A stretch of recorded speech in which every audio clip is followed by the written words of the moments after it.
Here we go.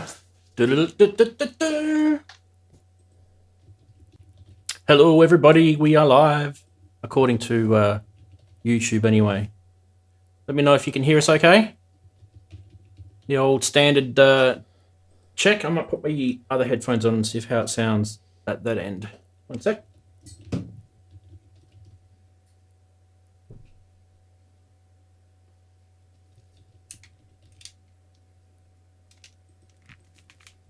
Testing 1, 2, 3. Andy, can you give us a testing 1, 2, 3?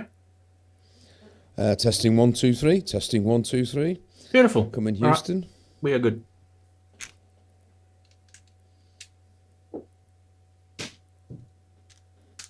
Okay, that set of headphones is on the master output, and I hear myself slightly delayed, so I don't like to use those. So this set of headphones that I've got is connected straight to the audio interface, and when I can hear myself, it's direct. One of the little tricks, I'll talk about that a little bit later on the show anyway. Good to see everybody. It's nice and warm here where I am. I've been hearing that it's nice and cool or cold even, where some people are on the northern hemisphere. So rug up or grab a hot chocolate or a little tip of little brandy in there. I don't know, whatever you guys do, scotch, you know. Make it nicer. I'm drinking ginger beer again. Good old Bundy ginger beer. This is non-alcoholic. So good. I like ginger beer. I don't mind the alcoholic version either. Ah, Ben's here. I've got Hello. Steam. Oh, there's Ben. Good Hello, to see you, Ben. Nice to see you again. All right. Now we might not. Nice to see you. We might not have Darren. He's just sent me an email, so I'm going to. He can yell at us if we don't have him. He's got some computer problems, he reckons. So let's change this to. I've had tons. Yeah, I heard. Let's put the chatties there. Let's do that. That's good. How's that? That better? Yeah. Then we won't look like we've got people. Nice to have you on, Ben. Anyway, nice to have you. Oh, it's a pleasure. Thanks for asking me. Let's get your audio good. I think it sounds okay. You're on this one. Okay. Let us know in the chat, guys, if Ben sounds a bit quiet. He sounds a bit quiet to me. Ben, just give us a testing 1, 2, 3 for us. 1, 2, 1, 2. Testing 1, 2. Yeah, I might knock you up about 6 there. Should be better. Do it again. 1, 2, 1, 2. Testing 1, 2. Nice and quiet. Yeah. And pretty loud. Yeah, I might take you one smidge down. I think you're good now. Beautiful. Excellent. Good. I think we're all about right.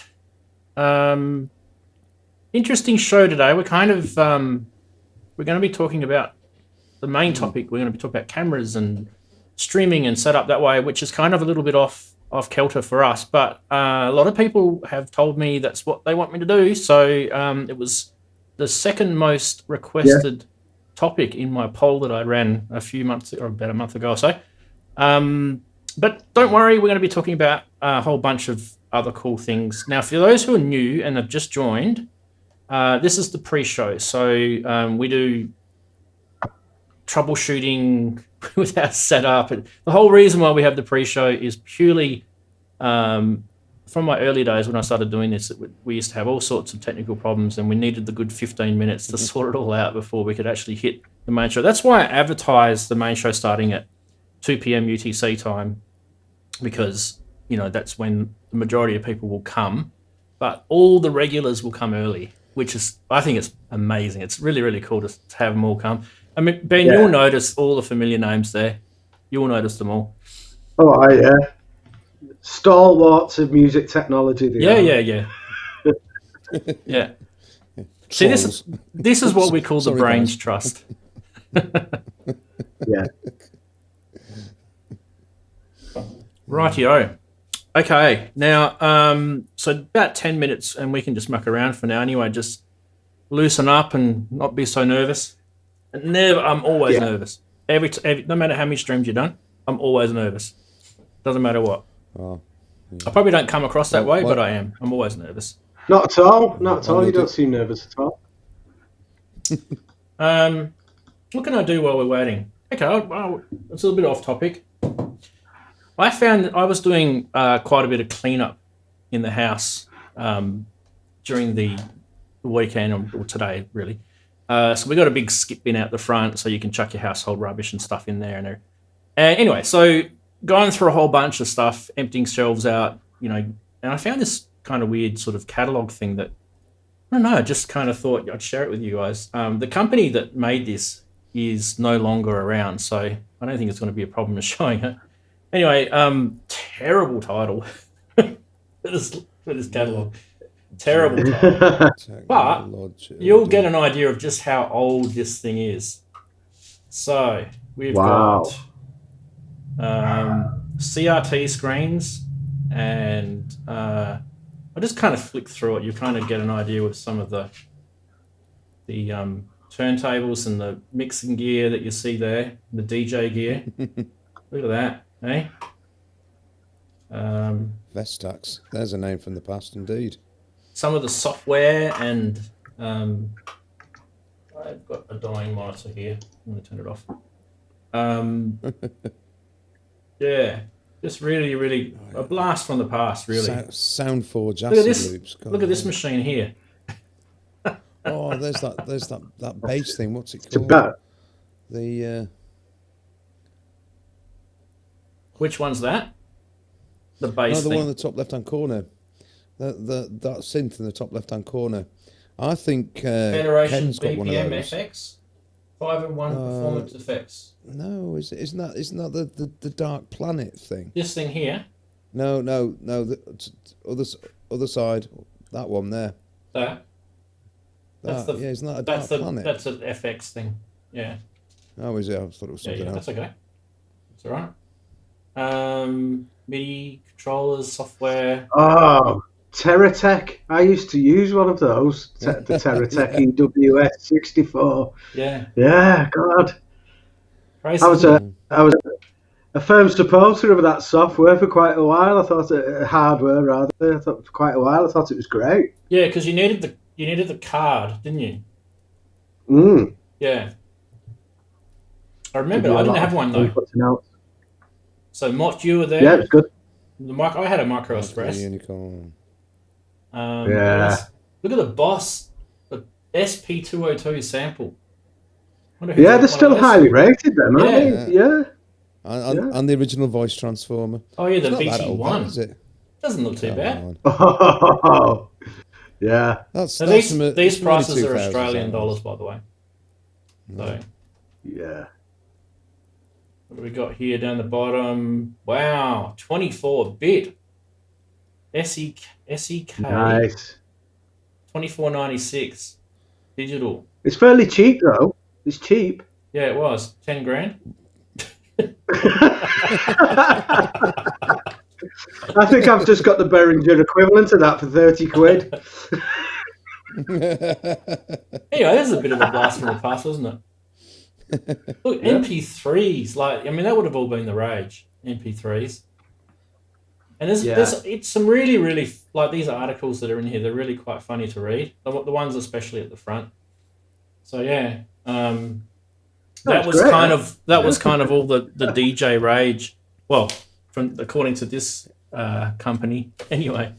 But I've still got a load of old Sound on Sound magazines and things, dating right back into the 80s. And they make fascinating reading, going back and going, goodness me, look at these. That adverts from Soho Sound House.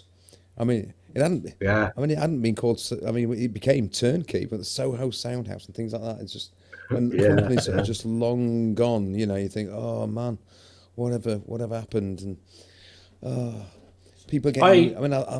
I threw out a whole bunch of stuff today. Only because it was like a 2-year-old Sweetwater catalogue, those big massive. Like if you've ever ordered anything from Sweetwater, they send you that big massive catalogue. That's just why your postage is so much, because you pay for the weight of that stupid catalogue.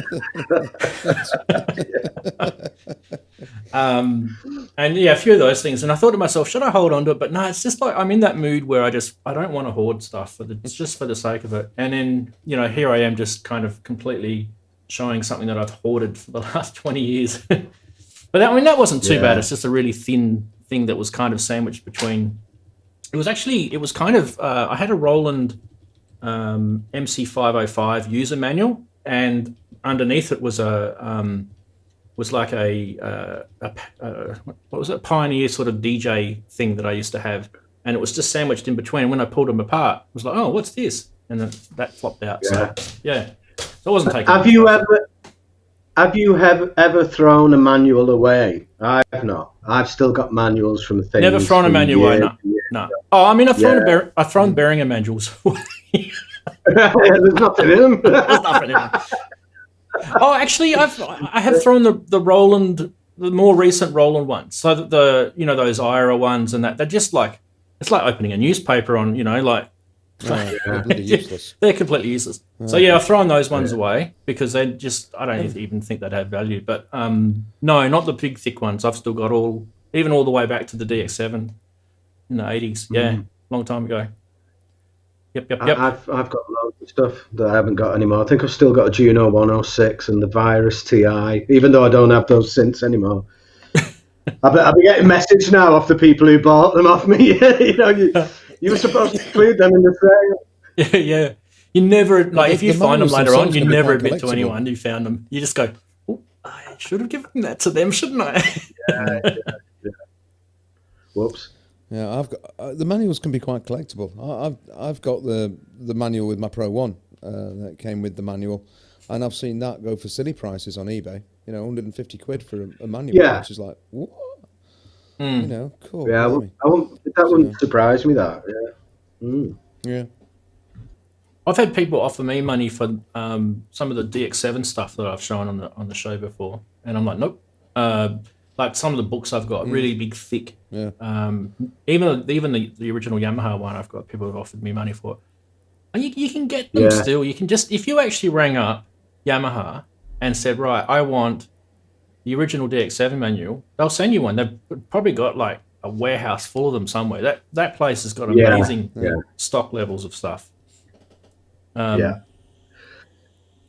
remember watching. I thought I'd make. Yeah, you go. Oh, sorry. You go. I was just going to say, I thought I'd made a killing on the complete DX7 book. I bought a DX7, but this was when they were really unpopular. I got the DX7, a case, a stand, and the complete DX7 book for like 68 quid. And I managed to sell it. I sold the book for 40. So the whole thing just cost me like 28 quid. And I thought I'd made a killing, but Robbie's since told me that it's worth a fortune, especially if it's got the flexi disc with it, which mine had. So maybe it wasn't the deal of a century I thought it was. Yeah, wow. That's mine. Oh, dear. Oh, I love it. Yeah. Have you got the disc? No, the disc is at the front, isn't it? Long gone. Long gone. The vinyl thing. Yeah. So... I don't think I ever had it. I don't think I ever had it though. I think when I got this because it was second hand.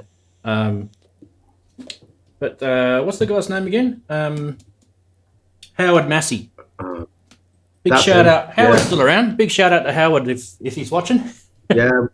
Well done on the book, mate. He's a good guy. One of the good guys. Knows how to write manuals.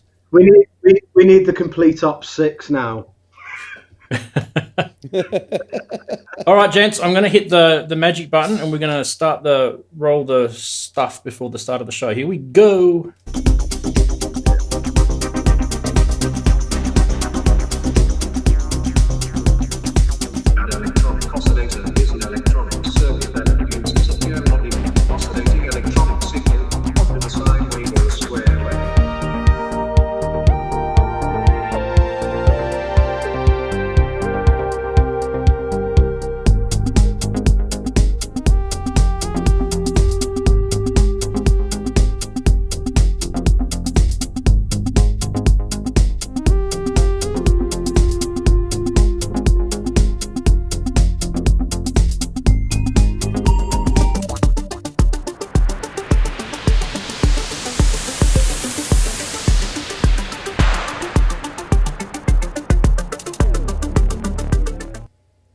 Well, hi, welcome to another show Episode number 94. Wow, where has all of those episodes gone?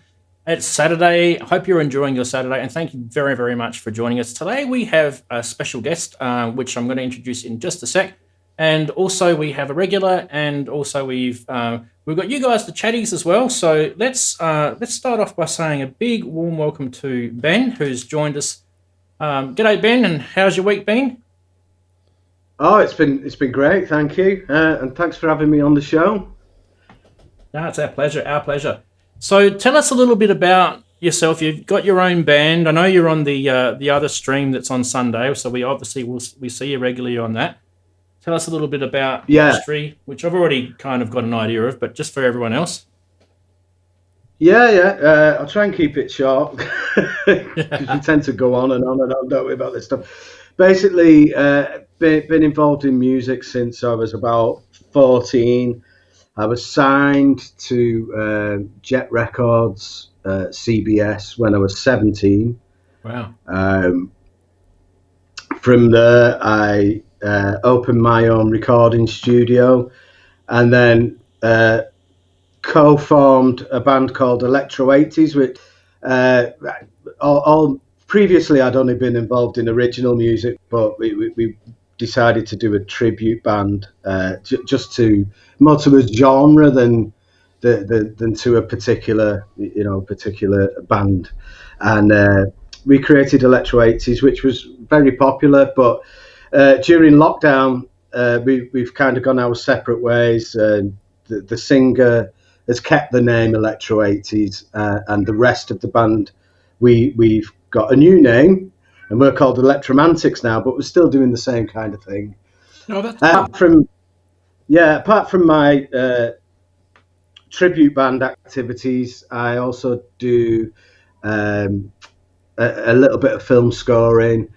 I co-founded the Pro Synth Network with Robbie Pericelli and Chris Cynthian, and that's a group on Facebook, and also we do a live stream every Sunday night, and that's pretty much it, I think.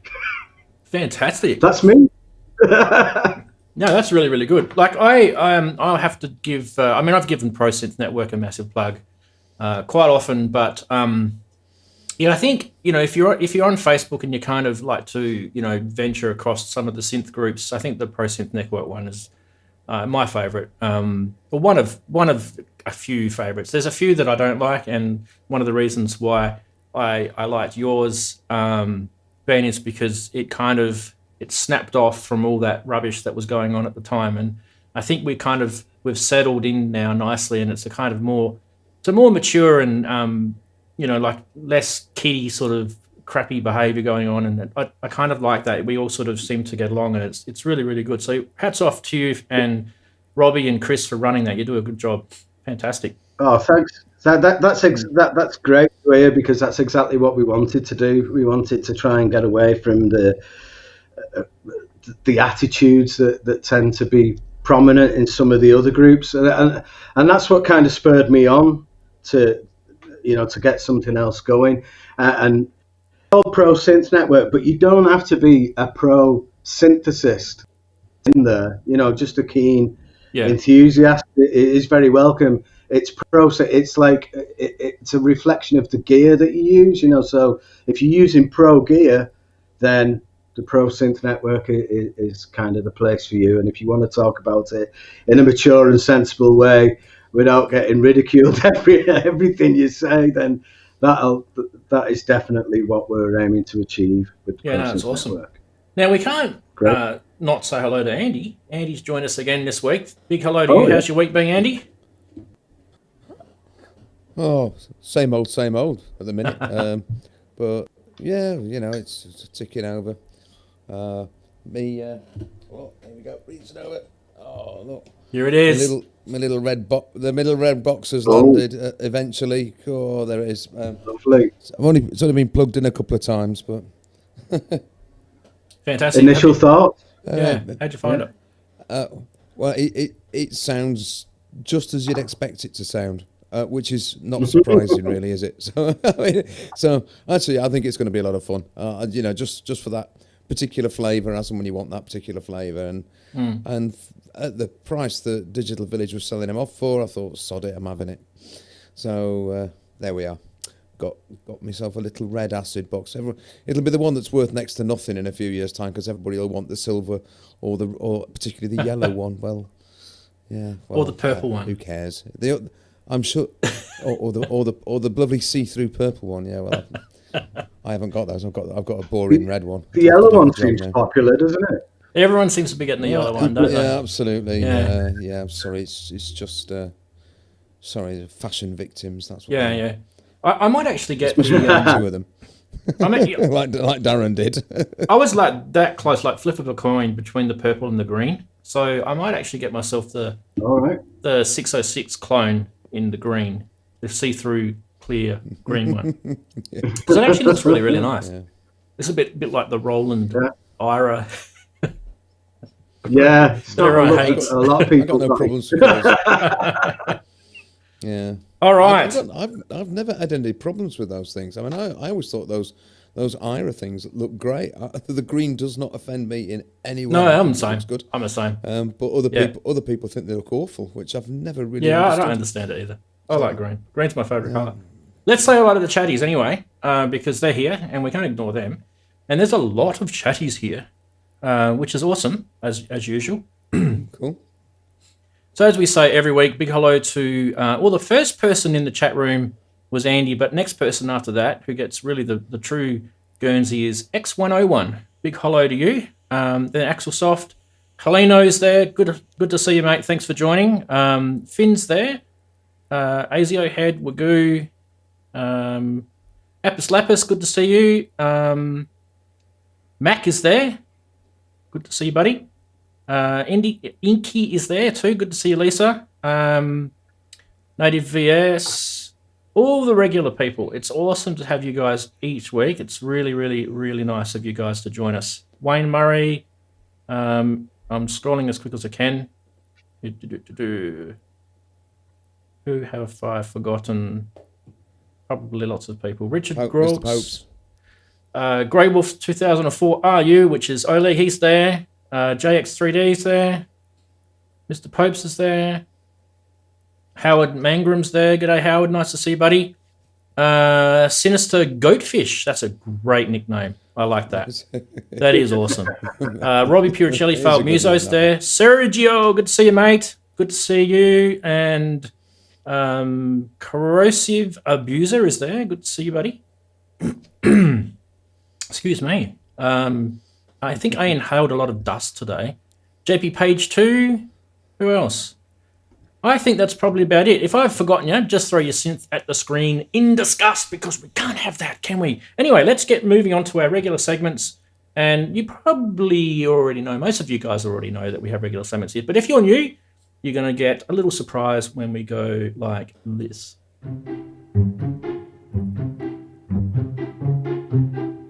And without fail, we do fail to make you laugh, and that's why stranger things can happen, because if you do, I feel sorry for you. But starting with this one, we had a lot of monoliths talking about them last week, didn't we? It just kept getting better, didn't it? Yeah.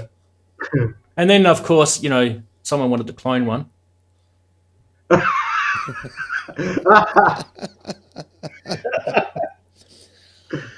And moving along from the monolith jokes, we will go to this one, which I thought was pretty cool. A bit of a synthesis joke there.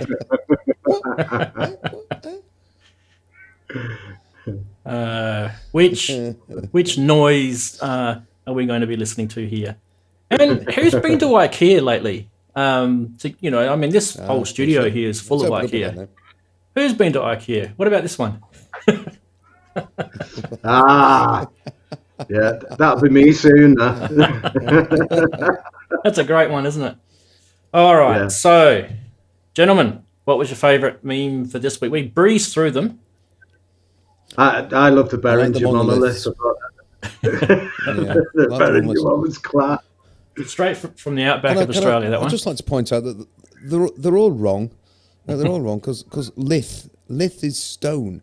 And they were definitely metal. Well, Being somebody who's trogged up Technically, and down the metal's a length and rock. breadth of this country, going to visit standing stones and stone circles and monoliths, I know that they're bloody stone, not metal. Well, you can stop splitting hairs, Rans. You can go and argue with the geologist, but technically metal's a rock. But anyway, we shall keep going. No, it's a metal. Mate. It is. It's It is mineral. true. It is a metal.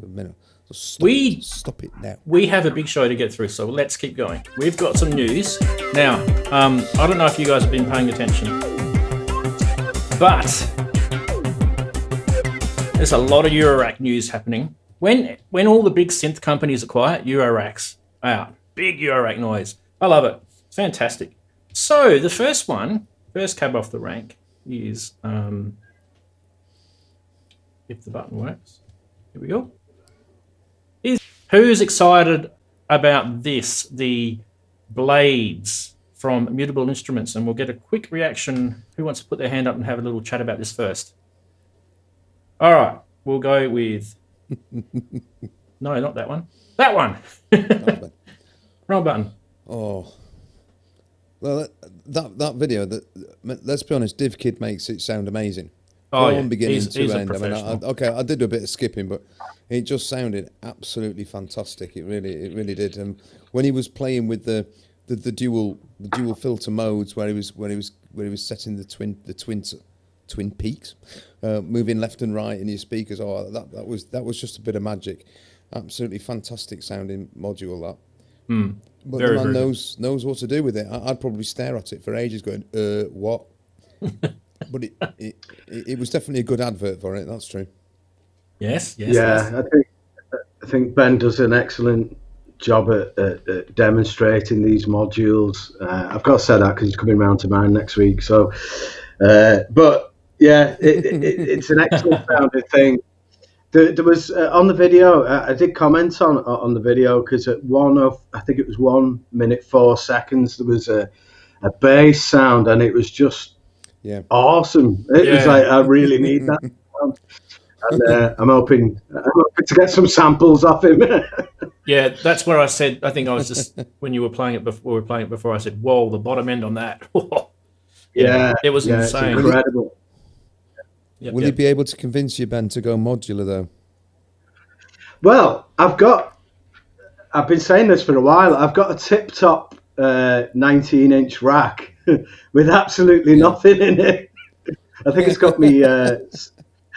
It's got me Focusrite sound card in it at a minute, the audio interface. So I do intend to go down this route eventually, and I think, look, hearing what Ben was doing with that, I mean, like we've said, I don't think it'd be that good in somebody else's hands, but I'd be willing to give it a go because it sounds great, and I'll have to look into that. I was hoping to create some sort of like drum unit, really. That was my original intention, but that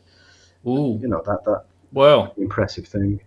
Watch this space is all I can say, because we've got a couple more to show you, and I mean, even with that one, you'll be able to create drums with that. I mean, wave folding. Whoa, yeah, that's just bring me that. Right, let's keep going, because the next one, we're going to get pretty technical with the next one. Actually, why don't we do the video?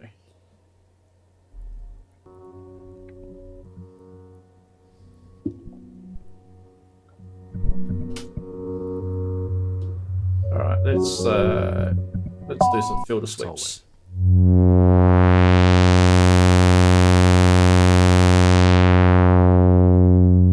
Now band pass.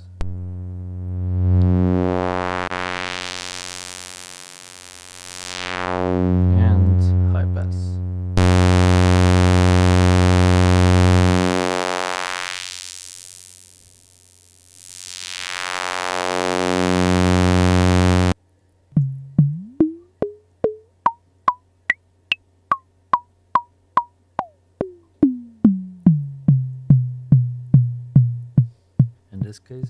All right, so what we got here is the octo-core from Teia, T-E-I-A, Teia probably. Teia synthesizers. You probably actually said it in the video, I just didn't hear him properly. Anyway, So what is an opto-core? Well, it's a 12 dB multi-mode Vectoral VCF and VCA combined. This is actually pretty cool. For those wondering what Vectoral is, it's a resistive opto-isolator or photoresistive optoelectronic circuit that consists of a source and a detector of light that are optically coupled and electrically isolated from each other. So therefore your resistance is controlled by the current flowing through the light source. This all translates to a smoother, fluid, natural sound. You'll notice a significantly better sort of soft, rounder sort of sound compared to the classic circuits. So in this, you'll get 3 filter types: low pass, band pass, and high pass. As you can see in the video, they're all selectable. The resonance knob with voltage control, CV input, which is always a good thing. A lot of people forget to put CV control on resonance. It's a 10 HP module. It's got that nice large sort of filter amp sort of crossover thing there, and it's also got a ping input there. So there's your kind of percussive stuff, Ben. Right, okay, let's get a little bit technical. Okay, let's get technical. So this module, right, a lot of people are going to say, well, what is this opto or RO type stuff? So if you want to get technical, when you've got voltage control filters and you're using a Sallen key topology, the RO provides a nearly exponential dependence on the cutoff frequency from the controlling current. So what that means is it's not linear. So that's why you're getting that sort of smoothness, and you can do that without any feedback. But this also introduces feedback as well.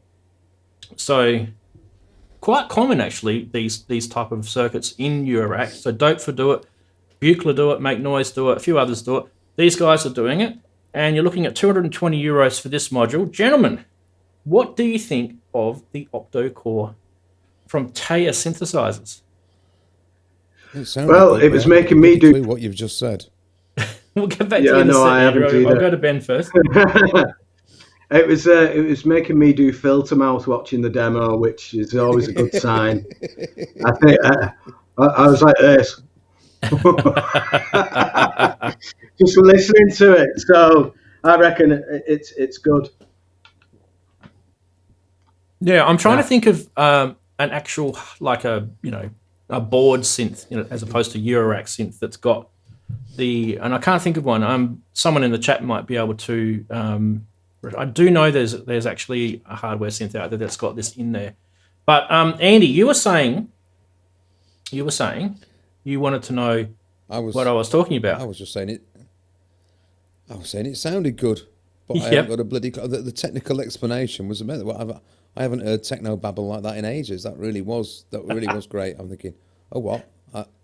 Yeah, and yeah, I don't care as long as it sounds good. Who cares whether the light's on or off inside? It was just a really nice sounding filter. And again, like you said, those little sort of percussive bits, the sort of pinging it, ping, ping, ping. They sounded great, and he was getting some really quite interesting sounds out of it. And again, similar to the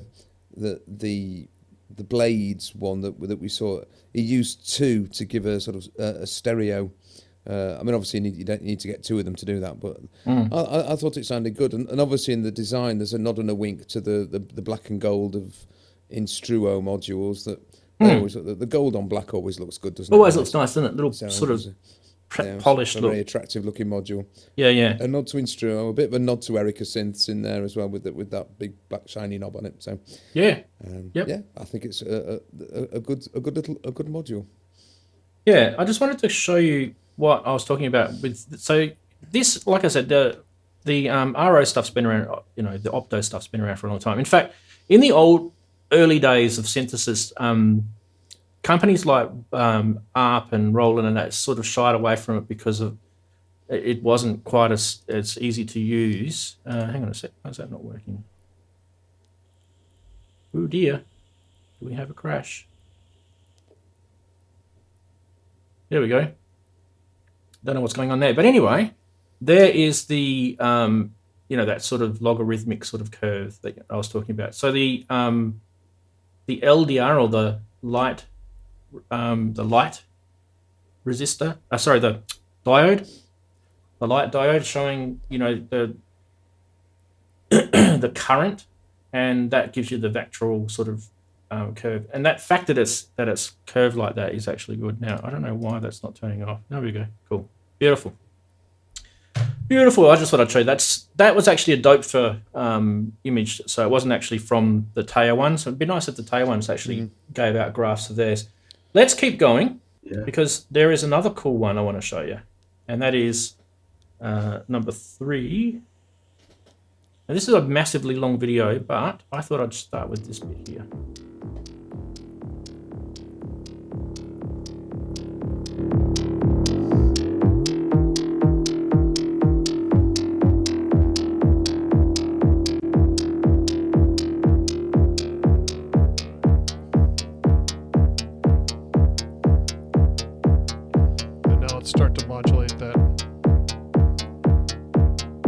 So what you're looking at is the local florist. Great name for a module by Pittsburgh Modular. AHP. I'll just turn it down a little bit so we can talk over top.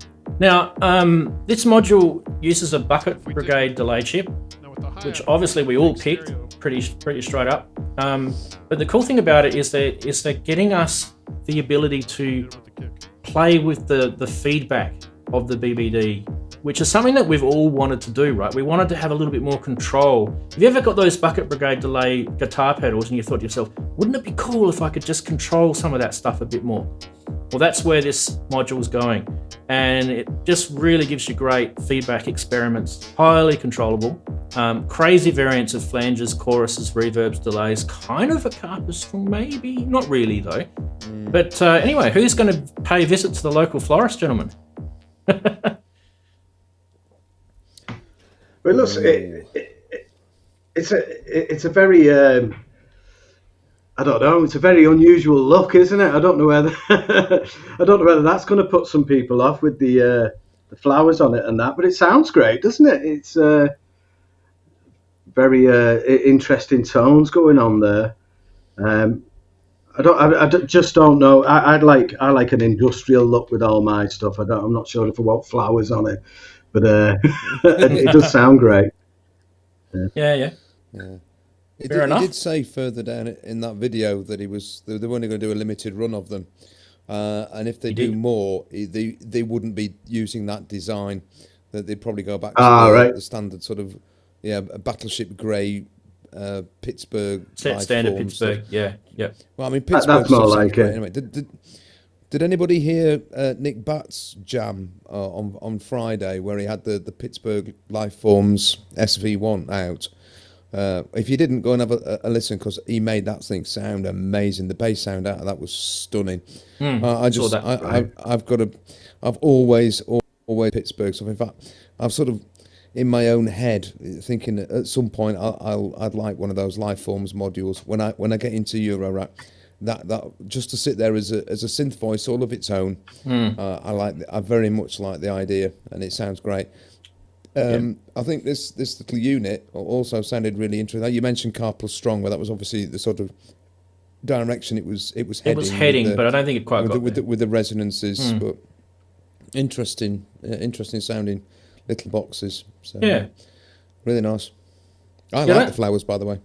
I actually don't mind them. I actually, I think, I don't know. I think maybe out of these 3 modules that I've just shown, I think all of them are giving me gas. I would probably say the one that makes me the most interested would probably be the second one, because I just love that sort of circuitry brilliance. You know, that it's just another way that we can sort of get into our sound design. And I think the one from Mutable Instruments also is pretty amazing. Now, I did forget to mention.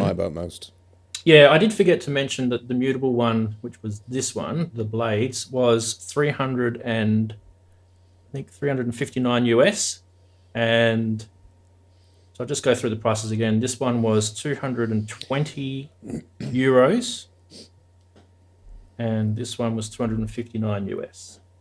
So they're all kind of similar priced, aren't they? They're all kind of similar.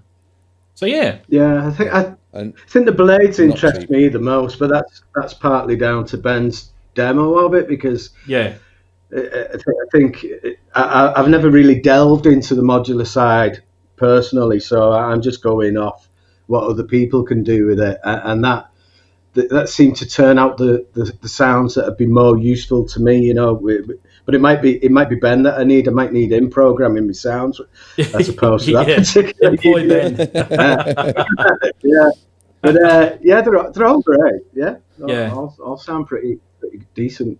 Yeah, it's just a minefield, isn't it? For somebody who hasn't branched out into that particular area, you don't know where to start. You don't know what to do.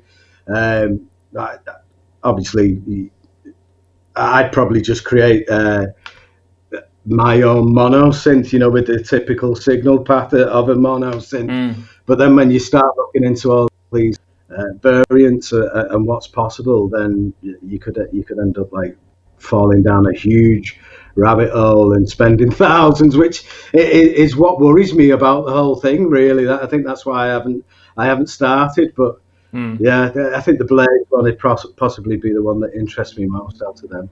Right. Blade one. Fantastic.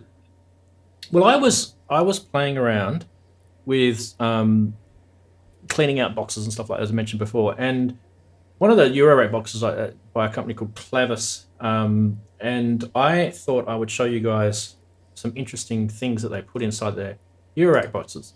So this is Clavis's. I bought their Caltrans, which is like a tuning module, and so what they do is they give you little brochures on all their other modules, not all of them, but you know, some of them, which I think is really cool. Anyway, it's quite funny because during the week in Discord, we were all talking about this one, which is called the Quadigy or something. This is a envelope generator module. So it's a dual envelope, quad envelope generator module. So it's got 4 envelope generators. And you'll notice that it's not your standard ADSR because you've also got, it's like a 7-stage envelope generator. So you can do some of the sort of the crazy envelopes, like you can in like the Ensonic ESQ1 or even the Korg Poly 800's got a crazy envelope in it. So this was kind of something that popped out, and it's funny because it's almost like, you know, almost like karma's telling me to go buy that module because we were just talking about it, and then out pops this little thing. But yeah, 7-stage envelopes with pre-delay, hold, attack, punch, decay, sustain, and release, continuous curve shaping for AD and R, output level polarity, cycle capability with fit to clock time stretching. It's just crazy what can 32 presets. So you can, you know, 156 point CV matrix. You can just go crazy. I mean, I know Jamie sometimes watches the show, and he's a bit like me. He loves his envelopes. If you want, like, I think probably right now where I sit with my Eurorack, I think Maths is probably one of the best envelope generators. Probably, toss a coin. The Roland one is pretty good. What is it called again? The 540 from Roland System 500. But I want to get my hands on this. I think that's going to be some really, really good fun. Talking about, you know, sound design anyway. Rightio. Guys in the chat, what are they saying? Whoa! Don't forget the Buchla. Red panels in the 60s. Yeah. I mean, look at the, you know, the, what do you call it? Dreadbox modules. They're all very colourful as well. So, you know, everyone's going sort of away from silver and black. I have got a module coming very, very soon. Hopefully it's before Christmas, which I'm not going to say, someone will know on chat anyway what it's about, but I'm not going to say anything. I'm going to show you guys, and it's a white face module, which I've already got a couple of white face modules here. I actually don't mind the white face modules. They're pretty good. Yeah. So you guys are talking about pretty much all the stuff that we just mentioned. Cool. We can just move on. Nothing really worth jumping out on there. Right. Next segment. Let's roll the stinger. This one, we've got some stuff. I don't know how we do it every week. There's stuff to show. And you guys are always kind of, it's good because you guys have always got an opinion about this stuff. I love it. Right, ADAT. Weren't we talking about ADAT the other day? I could have sworn we talked about ADAT the other day, right? Whoa. And the least I've got 3 of these in the loft. You might want to sell them. Ching ching. I do. Mine's the ADAT XT. Is that what's that one? That's the LX20 right. Type 2. Now, I will tell you that this sold. So this, I don't know whether it's... You know, you can usually tell with an eBay if it's been pulled down. This one actually sold, as far as I could work out. So this went through bidding and everything. Yeah. That's a lot of money for an 8.8 module. But I think Robbie was talking about ADAT. She's got a sworn someone was talking about ADAT the other day. Anyway, so this is not a scam. This is just, you know, if you've got some ADAT gear like Ben has, it might be a good idea to move it on if you don't use it anymore. Anyway, are they actually worth money then, these things? Because I thought they were worth about 50 quid. No idea. What's the guy? There's a guy from where was he from? Oh, I've lost my train of thought. Ken Flux With It had him on one of his shows, and he interviewed him, and he pretty much invented ADAT. I forget the guy's name now. Someone in chat will be able to remind me. He's still around. And he was talking about ADAT machines, and they're seeming to come back for some reason. And I can't put my finger on what it is. I can't put my finger on what it is. I haven't got the BRC. That'd be a nice combo, wouldn't it? 3 ADATs and the BRC controller. Yeah. Well, we'd be reminiscing, wouldn't we? Yeah. How easy sorry, is Andrew. it to get? Andrew? I was going to say, how easy is it to get the VHS tapes that you'd need to stick in it? I can't remember the last time I saw one of those for sale. It's a bit like I had a box full. They were so cheap at one stage too. They were so cheap. Oh, they were. They're really cheap, and now you can't. No, you can't get them. I even Someone's saw any for them. Sale. No. Yeah, someone's bought them. There'll be somewhere, won't they? They'll be drip feeding them for like a box of 3 for 50 quid. You know, all those old Mac cells, if you remember. Oh yeah. Ouch! Here we go. Now, this has been pretty topical lately because I don't know if you guys have been watching the Jamiroquai videos on that Jupiter 8. Pretty cool. Yeah. And obviously Junkie XL's Jupiter 8, I think. I don't know if he put it up for sale or not. But anyway, here's one from Japan. He did. Here's one from Japan. Yeah, I think he did. I can't remember what he asked for it though. Because he had a lot of stuff on that auction. Anyway, 28,000 Australian dollars. About half of that. So 14,000 pounds we're looking at. So it's probably not overs. Probably not overs. I think I've seen them as high as about 20,000 pounds actually. So wow, they are getting there, aren't they? That is getting to be a very expensive synthesizer, and it's just going to keep going, isn't it? What else we got? We have also got one more. Oh, this one had me in tears of laughter. That is what? This one is the JX1067. I don't know what it is actually. CWE J-Man NS4. It's a noise module, right? It's a noise module, and it was owned by Junkie XL according to this Reverb auction. 7,000. So £3,500 pounds. For a Eurorack noise it's a module. good job. It's a good job he's open to offers because he's not going to get $7,000 for it, is he? To be fair though, it does have 3 different types of noise on it. Yeah. You've got white, pink, and red. If someone was going to give me 7,000 Australian dollars, I'd fart for them, and I'd actually tune my farts for them as well. I mean, seriously, we are talking absolute craziness. That one, that should have been on the funny side. That one for sure. Yeah, that's ridiculous. I mean, you could buy a mini Moog with that and use the noise on that, and then you'd have oscillators as well. All right, we've reached the end. We've reached the end. Yay, all the boring stuff's done. Silly people. Yes, all the boring stuff's done, which is good because, Right, now. It's interesting. Sorry, I just wanted to say about the Jupiter 8 being so expensive.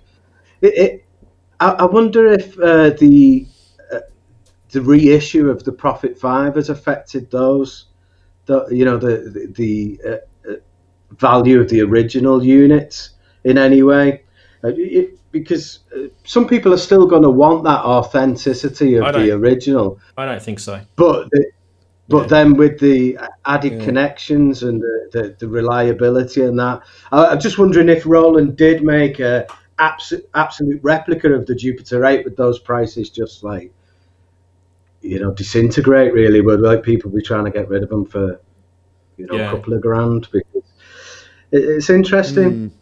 I don't know if you've actually followed some of my shows, Ben. I actually do the SH101 price watch. And I actually graphed it over probably for the last, nearly 2 years, I guess now. And, I mean, the biggest issue I was kind of confronted with at the start was when Behringer released the clone, I thought, okay, so is this going to actually affect the used price of an SH101? So the only way to find out is to actually record and track it each month. So we did that, and what we discovered was that it didn't affect it at all. So... okay. Yeah. And I started doing it with DX7 just recently. I haven't got anything to show just yet. I'll probably start showing it early in the new year because I've got about 3 or 4 months by then.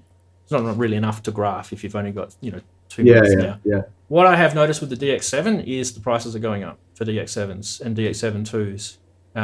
And that's Robbie. That's just Robbie's fault. Yeah. He's on a mission.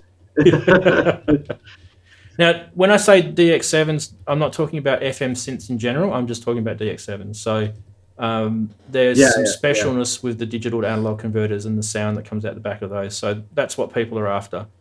I don't know. This is the world digital we live in. Yep. Right. Yeah. So okay, so everyone is here today probably wondering, I'm going to be showing a bit about streaming gear and cameras and stuff like that. So I will do that, and I'm going to do that like in about 30 seconds. But also, don't forget we have a post-show, and in the post-show, we're going to go into more detail. We're going to get into a bit more technical detail about stuff. So stick around for that. And I'm also going to show some of Ben's music as well. So stick around for that also, which will be pretty cool. And hopefully by that, you guys will be all full bottled with everything. Right, gentlemen.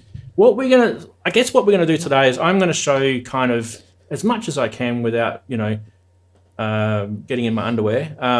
Kind of my setup here and cameras I use and things like that. Just give all the details. I haven't got anything to hide. There's no secret to any of this. And I mean we'll probably look at some of the kind of interesting things that I've done to sort of set up and a bit of a mission control section here which I've got. So we're going to do that. Now, what I thought we'd do first is, I'll grab my little notes here. What I thought we'd do first is we'll start at the PC side, okay? Because I think that's really that's where the guts of everything is. So I know you guys want to know about cameras and things like that, but at the end of the day, the most important factor in streaming and anything that you do is going to be your PC or your Mac. In my case, I use a Windows PC. I've also got a Mac sitting here as well, which I use, but not for streaming. So the Windows PC that I've got is a what they call an X299 style PC. I built it myself. It's got a gigabyte motherboard. It's got an Intel Core i7, a 3.6 gigahertz CPU. It's getting a little bit old now. I'm probably looking at rejigging it or maybe replacing it very, very soon. 32 gig of RAM. I'm running 2 M.2 NVMe drives. Now, if you don't know what any of this means, just sing out and chat. Hey, I don't know what you're talking about, brands. You're just gibbering stuff. So sing out in chat if it's too techo for you. But the reason why M.2 drives are really, really good now is because your operating system should run on one. It boots up super quick. And I also use the second drive as a scratch disk. And I'll talk about that in a sec when we start talking about editing videos. I've also got other SSD drives in there as well, which I use to store, videos and things like that on there. Graphics card is a 1080 NVIDIA GTX 1080. So it's starting to get a bit old now because they've actually had 2 generations been released since then. So they've got 2080 and a 3080 now. So, and recently I I used to have like a water cooled system. So it had like a radiator and water pump and all that sort of stuff. Found it was a bit noisy, so I ripped that out and I put a Noctua fan back in, and I find it really quiet now.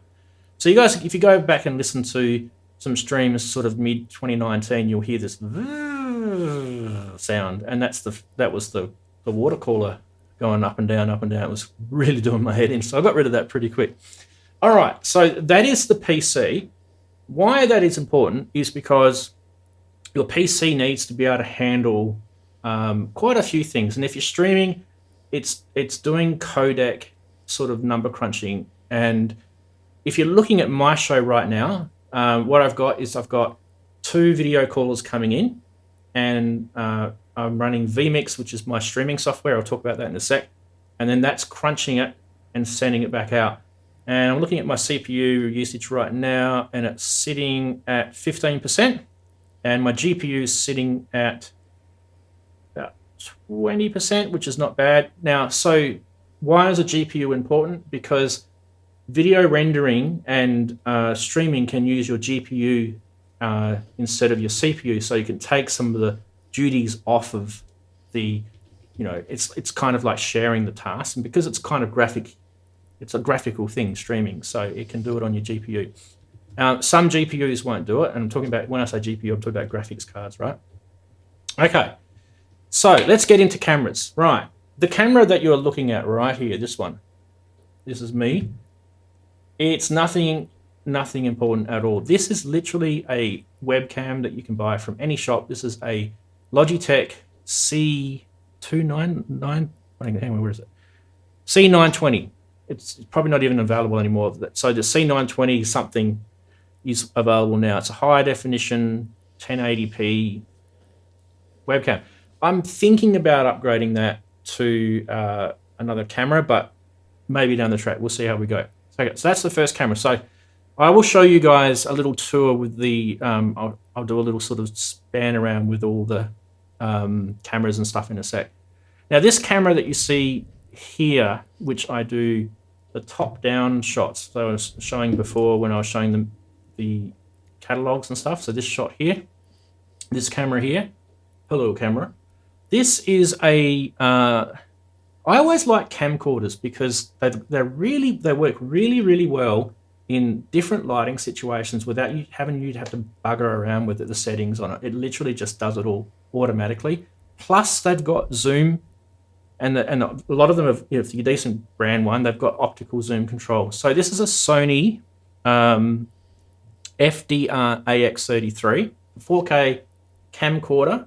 And I'm using just the HDMI output on it. It's not recording or anything. It's just literally just feeding that HDMI output into a capture card on my PC. The capture card, if you're wondering, is an Elgato capture card.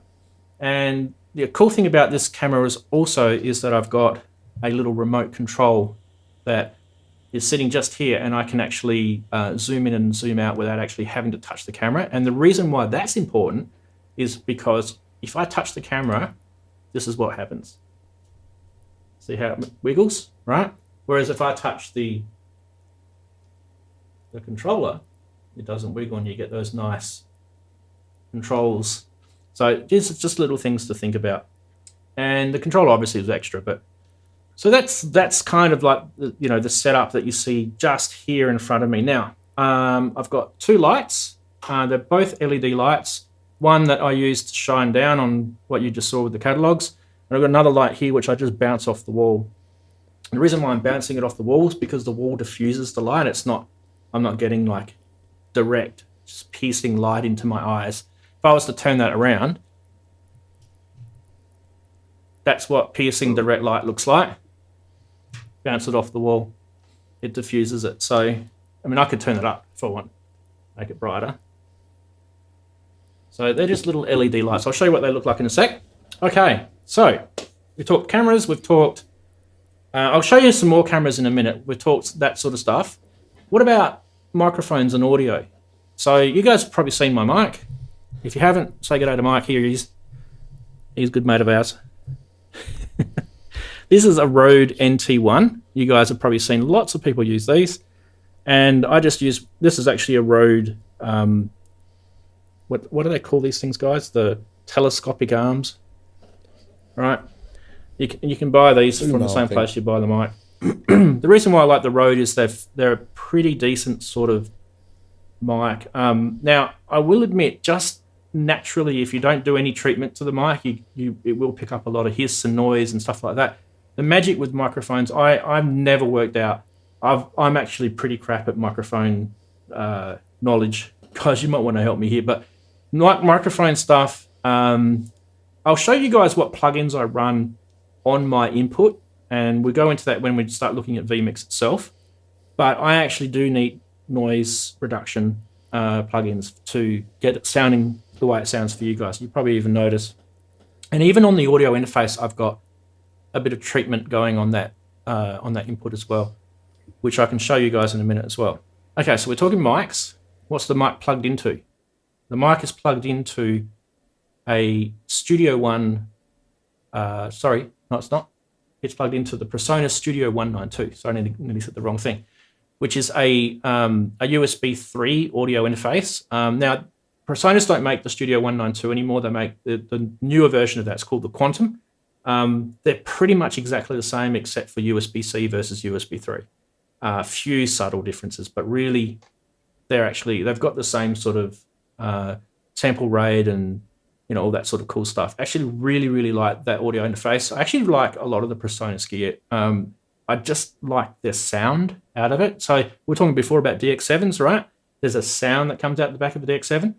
It's not going to be the same as a sound that's coming out of your VST FM synth that's emulating a DX7. Same thing with audio interfaces and mixers. I find they have certain sounds about them.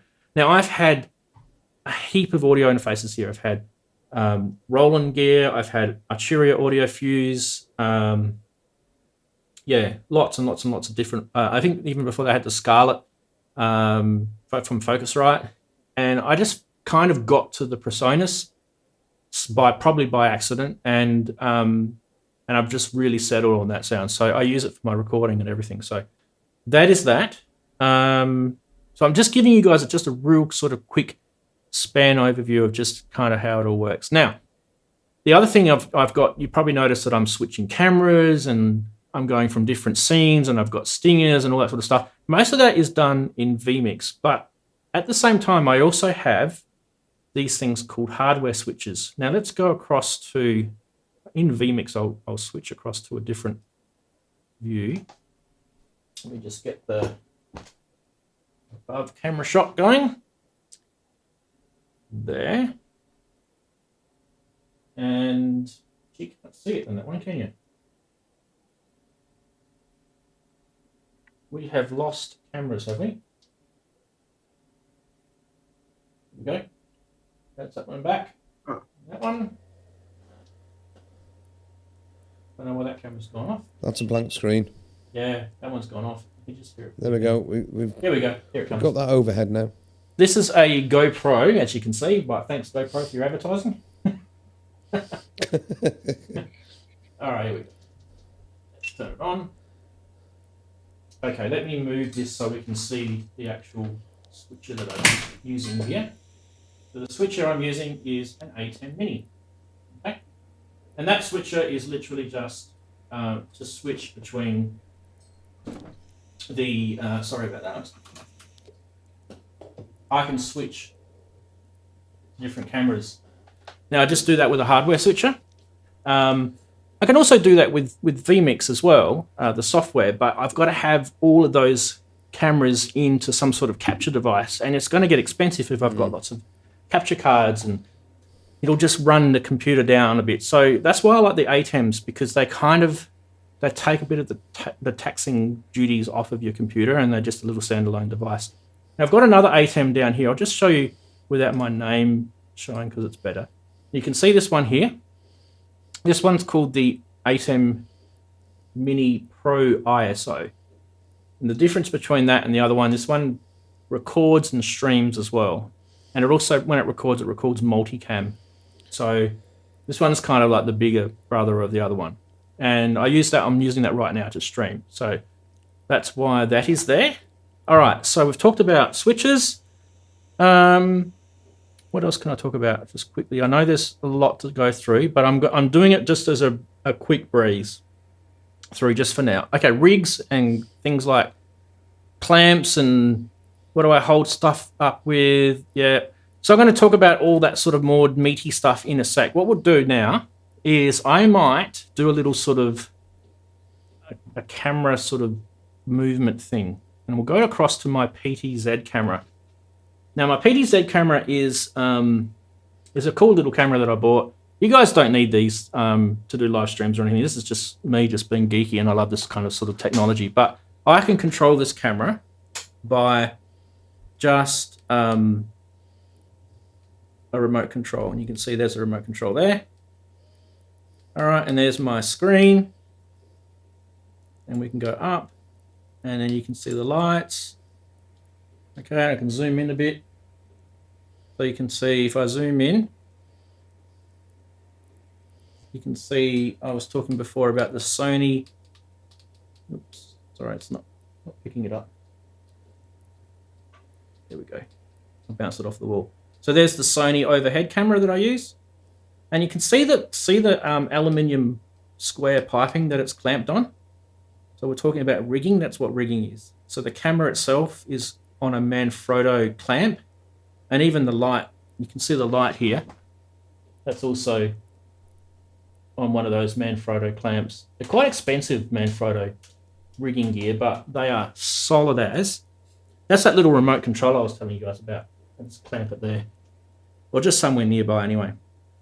If we go across to the left, you can see, so there is, let me move the mic out the way. There is the webcam, and just above there's a little monitor. If I look in that monitor, I can see everything that's going on the stream, but it looks like I'm looking at you guys through the camera. So that's a little trick if you want to kind of look like you're looking at people when you're kind of doing these sort of things. Now, I need to get the mic back where it was, because otherwise it won't sound right. Okay, so I just thought I'd show you a little bit of that. Now, what we'll do now is we'll go to the chatties, and we'll see if there's a massive amount of questions, because I know that was quite a bit. So if you guys have got a question in chat, don't forget to highlight my name and ask away. What we're going to do first, start your questions now, but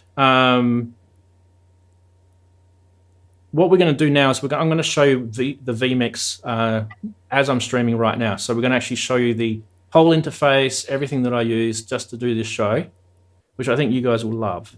All right, so I need to set up an input for my local desktop. And we're going to go display 1. And I'm going to make sure the audio is turned off on that one. All right, now this is going to look like everything is going to be disappearing into the ether on the top right-hand corner. But don't worry, that is just because it's capturing itself, basically. So this is the vMix interface. This is what it looks like. So you can see, there's Ben there, there's Andy, right? And you can see, like, if I was to change, I can change to Ben, I can change to Andy, or I can go to my overhead camera. It's literally just a mouse click, right? And I actually don't usually use the mouse, though. I'm going to show you what I use in a sec. It's a MIDI controller.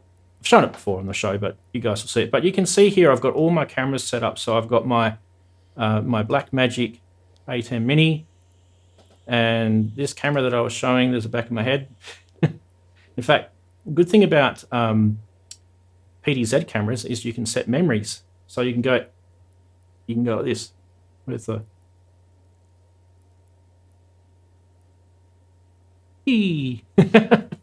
That's brilliant, isn't it? What else? All the videos that I was showing before. So you can see this one still running there. They're all here. These are all the videos I was showing. And all the images that I show on the show, they're all there. So I've got to be able to switch between all of that stuff. And there's a really good, overview of what vMix looks like. As you can see, it's a really professional looking interface. And it is. It's a TV studio, basically, guys. Almost. Yeah. It really is. It's not cheap, but there are cheap versions. I'll just close that off so I don't tax my computer. All right, so I think you guys, can get an idea of what sort of happens. Now, I don't want to scare everyone off about you don't need all of this to do streaming. Okay, that's not what I'm about on this video. I'm just showing you what I use, and you have to kind of remember that I've been doing this now for almost 2 years, and not videoing but streaming. I've been videoing for many years, and kind of all the stuff has evolved. It's like an evolution to get to where it is. So if anyone really is intrigued about all the gear and they want to know all the details of the gear, I actually do have a Patreon website that we all kind of have Patreons these days, don't we? But I've put a post up on my Patreon, and it's a bit of a free plug for me, but I don't care, because we all have to make a little bit of money to help justify it. So there's my Patreon membership levels. Okay, you can get an idea of some of the things that I do, and a bit of a tour, and you can see their latest post here is all of my gear list that I'm going to be talking about on this show, so you can go and check that out. And there's a whole bunch of other cool things in there, like access to old streams, first look at the TD3, the purple, for Patreons only. So there's a whole bunch of stuff that's on my Patreon. That's why I do it. And I don't have very many Patreons, so I would appreciate more if I can. We're only talking about $1, so it's not like I'm asking for you to sign your life away. It just helps me with all the gear and everything that I've got. I've probably spent maybe $50,000 on gear, not just camera gear, but synths and stuff like that. And someday it's going to dawn on me. Why did I do it? Why did I do it? All right, we do have some questions. Okay. All right, let's go to chatties. We'll start with Grey Wolf, I think, had the first one. Okay, so Grey Wolf, where's his gone? So I can highlight the questions and add them to the queue. And then Mr. Mac had one, add it to the queue, and I think that was it. Okay, cool. So I go to the view queue. Right, now if I go to this, it should appear down below. Let's just force it to do it by doing that. And then that. There we go. So Mac's question first. Ramsey has a standalone with the ATEM. Yeah, it's disappeared now. Ramsey has going standalone with the ATEM being a big improvement. To what degree is the show running on standalone hardware? Okay, so it's a really, really good question. So at the moment, the reason why I went with the ATEM Mini Pro ISO is because it streams. Now, vMix streams, okay? So why do I need another box to stream? Because streaming is another process that your computer has to do. It's got to convert, it's got to do the codec and everything, and also it's got to handle that through its network. Now, if you're starting to get into sort of IT world, you'll understand a little bit about how networks work, and especially if you've got flaky IT, ISP connections. I've spent some money recently on trying to improve mine. Here I've got a fixed wireless connection now, which is a microwave connection, which is line of sight into the city. We're about 7 Ks from the city here. And I've put, if you guys follow me on Facebook, you would have seen my speed tests and stuff that I do recently. That aside, the ATEM, when it streams, it's got its own internet connection separate to the PC. So when I've got these gentlemen coming in through calls, which are taking up bandwidth, and taxing the network connection on my PC, the streaming side is different. It's on a different network. So that makes things so much better for me. At the same time, also, it handles streaming separately. It takes it off your computer, so you get that benefit. If you've got a powerful computer, you don't really need to do that. But for me, it's just one extra benefit. And also, at the same time, I can record on the ATEM, I can record on the PC. If one of the recordings fail, I've got a backup. There's a whole other bunch of reasons why that's good. So that's the answer to that. Has it been better? Well, you guys would have noticed an improvement with the show. So the quality of the callers coming through, almost like they're just streaming themselves, right? So that's A lot of that's to do with vMix and the improvements that they've done, but also my internet connection and the way I've set up my streaming as well handles that. All right, Grey Wolf asked, I wonder if these transitions and overlays are done by hardware boxes or software. So yeah, these are done with vMix, as I showed you before. So you guys would have noticed that I do things like the funny side, and sometimes I do some other kind of cool ones like this.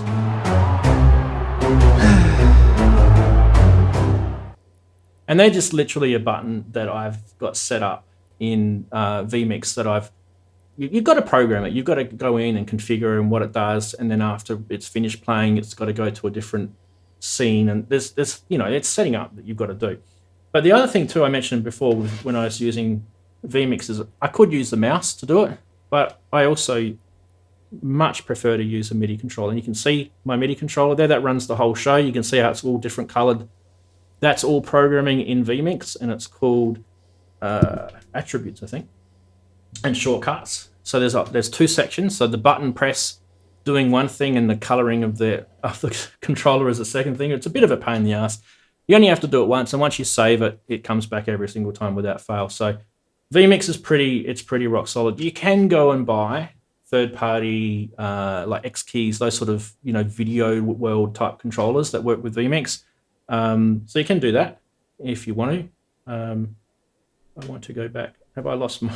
I've just played with my MIDI controller now, and it's not working. I must have disconnected it. I've just unplugged it in the middle of a stream. Yay, what could possibly go wrong? Here we go. Yay, it's back. So we've got some more questions. I just want to clear that queue. Right, so Gazar67's asked a question. Let's go back to him. I'll just quickly refresh it by doing this. So Gaz has asked, do you process the audio of your guests like doing compression? Your own audio sounds good, but usually your guest's audio isn't. Yeah, it's a bit hard. So I'm always struggling because each week I have new guests. The audio is actually really a struggle, and it's always like that. And you're always going to be finding that you're going to have to play with it. So I did promise that I was going to show you guys a little bit about the audio, and I will do that. I'm just going to set up my local connection again. Give me a sec. There's nothing to hide here. That's all going to be good for everyone. Okay, so in vMix, you've got this thing called an audio mixer, which is down the bottom right-hand corner here. You can see where my mouse... I don't know if you can see the mouse moving or not, but anyway. You can see me scrolling it, right? That's the audio mixer. Now, if I go to my mic setting, I just want to show you my mic setting. So if I click on the little cog, and I'm going to bring that up here because you guys will be able to see it better. Now, if I go into, these are all the gain settings and all that sort of stuff I've got. I go into plugins, you can see here that I've got Waves NS1 stereo, and I can actually bring up the editor for this. Isn't that cool? So you can see there's the noise reduction there, okay? And I've also got the Isotope RX. I don't know if this is going to work. Oh yeah, it does. There we go. Is that showing you guys? Yeah, you guys have seen that. Cool. So there's all the noise reduction coming off my mic. RX voice is really cool. In fact, I should upgrade it because it's getting a bit old, this version. But really cool stuff. I did have voice centric running. I found that was kind of a bit annoying. So you've got EQ settings. I don't use EQ on me. I don't use a compressor. I don't use a noise gate. And you've got some other things in there. Now, if you look at the callers, I'll go to Ben. All right, so Ben's new today. So what I've got on him, I've pumped his gain up a little bit to 3 dB, but I've got no plugins and no EQ, nothing. So I could play around with that. I mean, I don't really have a lot of time because these guys come on like 5 minutes before the show. So I could play with all this if I wanted to. But I have with Andy, and I just wanted to show you that because Andy's computer gets a little bit, Andy's more regular on the show, and Andy's computer gets a bit noisy. So you can see I've actually played with the EQ for him, and you can see I've dropped some of those higher frequencies around 1K or 2K there.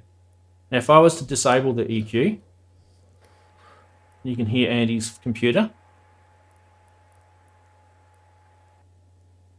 and just pumps it out. And Andy still sounds fine because most of the vocals are not around that area. I mean, it's probably, I could probably put a plugin on there as well. I should actually probably do that, Andy. I should put a plugin on you. It might be better. But anyway, I hope that answers your question about the audio side. So vMix has got a really, really good mixer in it. It's really, really good. It does it does a voice minus as well. So for example, Ben, I'm just going to go to you. You can't hear yourself. Yeah. Let me grab you back. You can't hear yourself on the call, can you? No, I can only hear myself. Like in the room. Yeah, and that's the voice minus in the vMix software. So you're not actually getting yourself, but you're getting everything else. So you're actually getting the whole show pretty much. And so vMix does a lot of that really, really cool audio stuff. And what I do like about it too is, I should never have disconnected this APC Mini. What I do like about it is that you can run those VST plugins as well while you're running on the show. So, all right, Azio had a question. Let's add his. And did I miss anything else? Got Gaz's, cool. All right, let's go to Azio's question and see if that works. We'll get rid of Gaz's.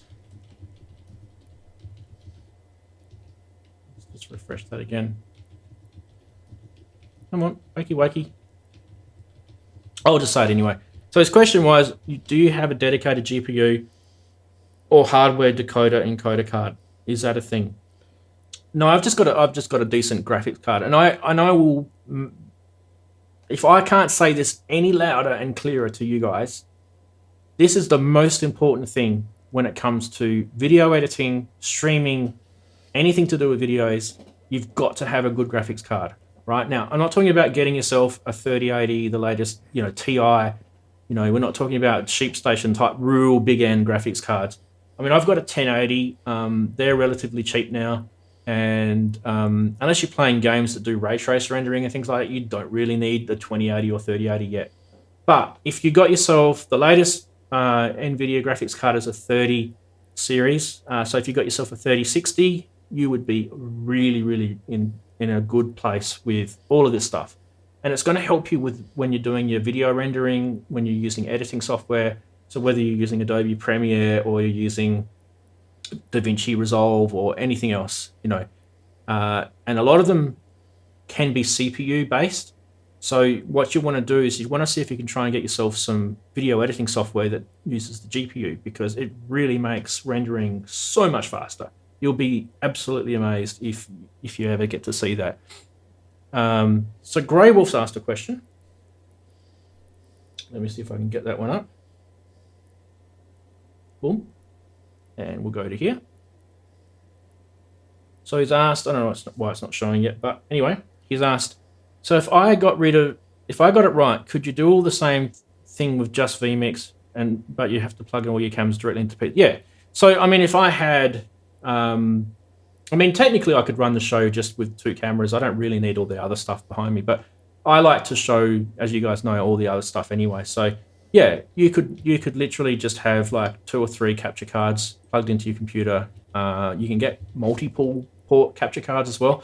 But one of the things I love about the A10 Mini, now not the A10 Mini Pro ISO, they're a bit more expensive, but just the A10 Mini itself, it's very, very cheap, and it's a 4 HDMI port video switcher, and it presents itself to either your Mac or your PC as a webcam. So the cool thing about that is you don't really need to have a capture card. You can literally just use the A10 Mini sitting in front of you. You can go from you to another camera to another camera. It's actually really cool, and you'll probably notice that a lot of guys now in the music industry are starting to get these A10 Minis because they're cheap. They do a lot more than just switch videos. They've got a really good audio side to them as well. Because don't forget, Blackmagic are like high-end professional, TV studio type video producing gear companies. So they're Australian-based. They work around the world. They're really, really good. Andy, you had a question. Does the A10 take outputs from the cameras using HDMI or USB. Just HDMI, Andy. So if you've got a USB type camera, you would just plug that straight into your Mac or your PC and use that separately. But all the cameras that I've shown here today, they've all got. I mean, I've purposely bought them to have HDMI outputs on them because I like to, feed the HDMI. The good thing about HDMI is it's pretty low latency. It's pretty reliable. The only negative side of it is you can't really run really long cables. So if you've got something a long way away, you have to start looking at things like SDI, which is a different type of video format. You'll see them. The only reason I was asking you, Rans, was because I think the video quality or the camera quality of mobile phones, even cheap mobile phones, has improved such a lot that I've just bought a new, not fairly cheap mobile phone, but it seems like the camera on it is.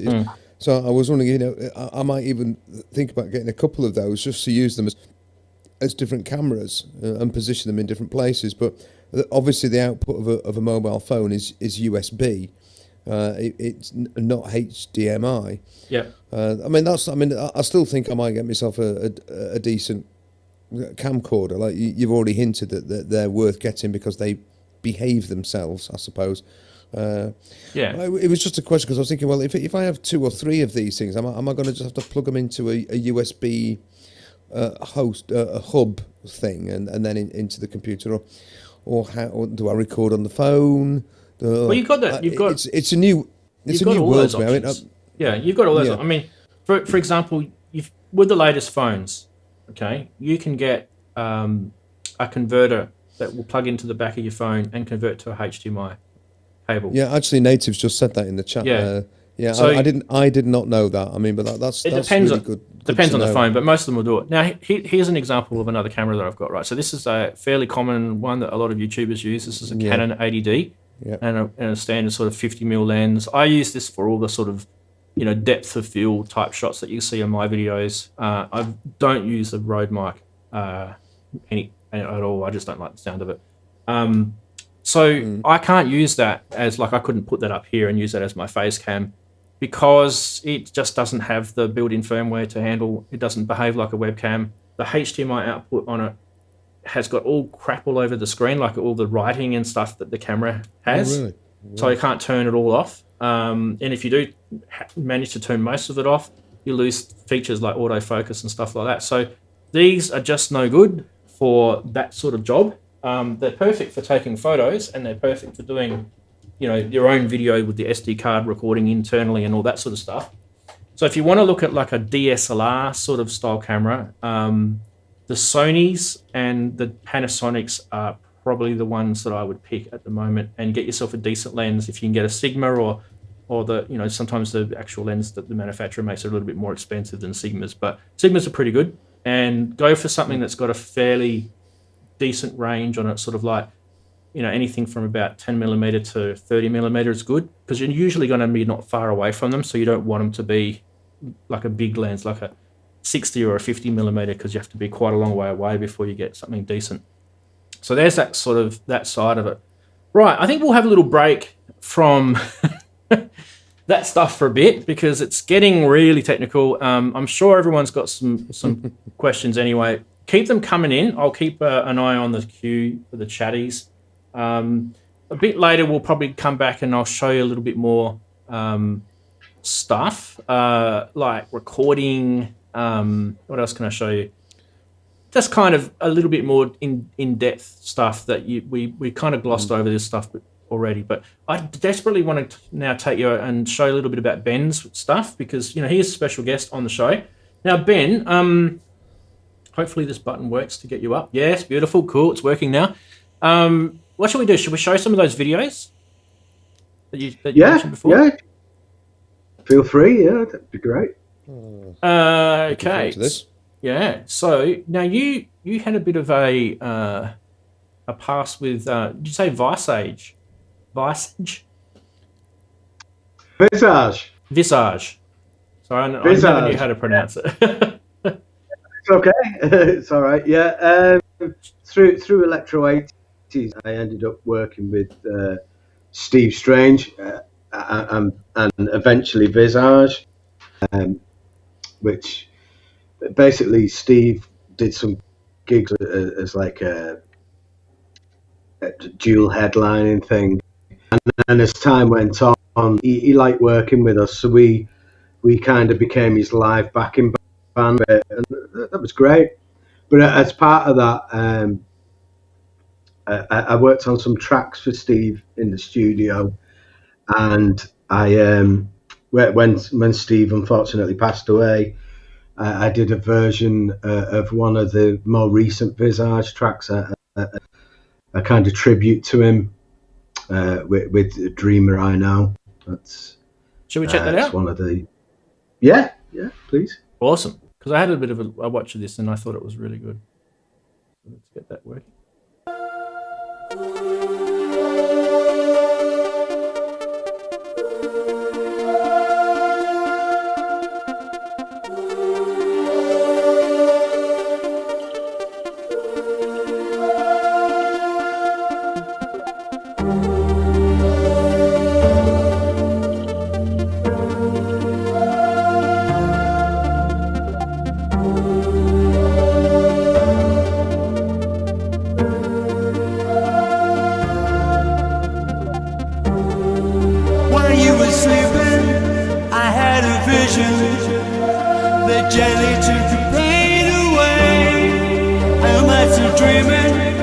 Search for meaning. You turn my world from night to day. Calling like the soul I'm falling. Red lights and the siren sings. I missed the warnings. I knew it was coming. Can't fly on a broken wing. Dreamer, I know. Is that how you wanted it to be?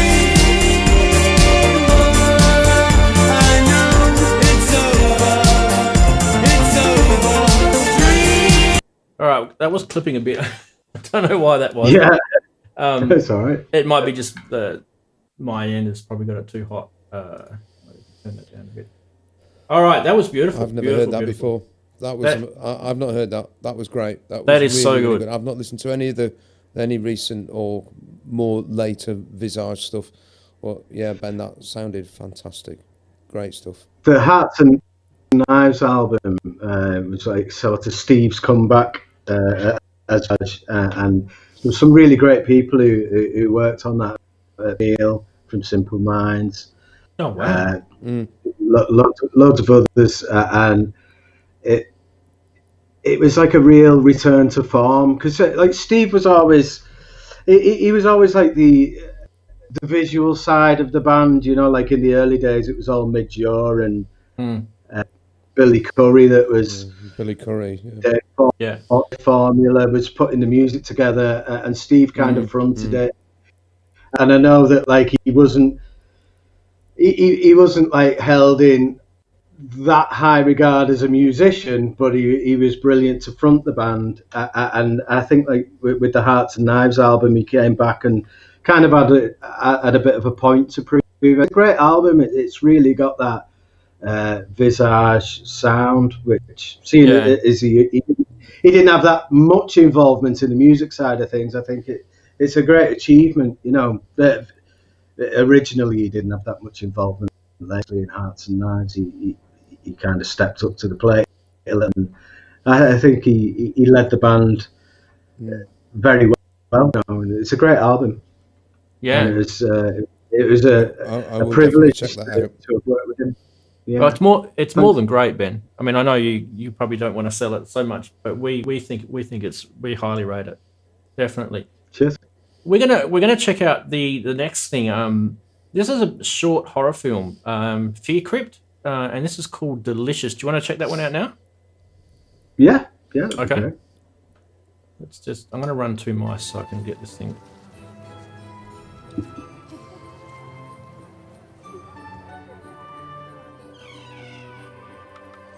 I brought guests.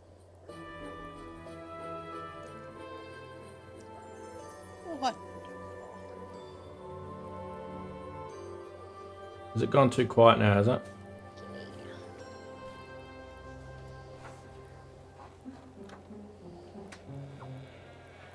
Your house is really nice. Thanks.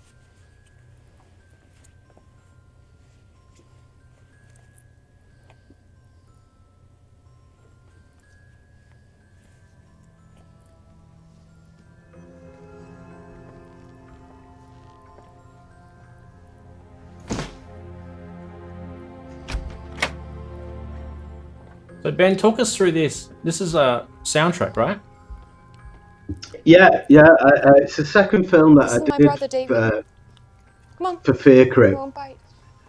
And the first film I did, I wasn't 100% happy with it, so I had a bit of I had a point to prove with this one. Yeah. And I tried to make it Hope you girls are hungry. quite sinister, but without, giving the story away before it's happened, kind of thing. So I tried to go for a little bit of a Ennio Morricone kind of with the music boxes, and I'm a big fan of his work, and I just wanted to kind of get that across in this. And I definitely have to give this rest. Davy likes it's been thighs, really but successful for the short film. It's been the biggest viewed film on the channel, and it's won a couple of awards, and it's gone all right, that one. Really enjoyed working on it, so I can't wait to do more, really. Now, obviously, I'm going to link all of these videos in where you get the video finished after the stream. Now, there was one other. Should we show that? Ticks? Is that a good one to show? Yeah, well, that was the first one I did. I don't do it as well, but I was working to a fairly specific brief, so yeah, play it. But yeah, all right, well, give it a go. Get my mouse working again. It's a catch! It's a catch! Oh my god! I think it's eating her. Oh my god! Get it out! Get it out!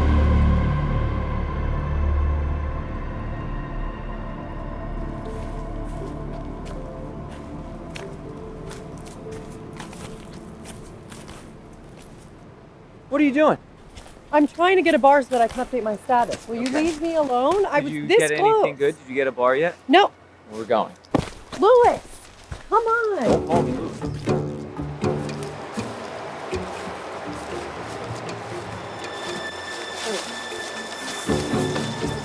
Nope, not happening. Ah.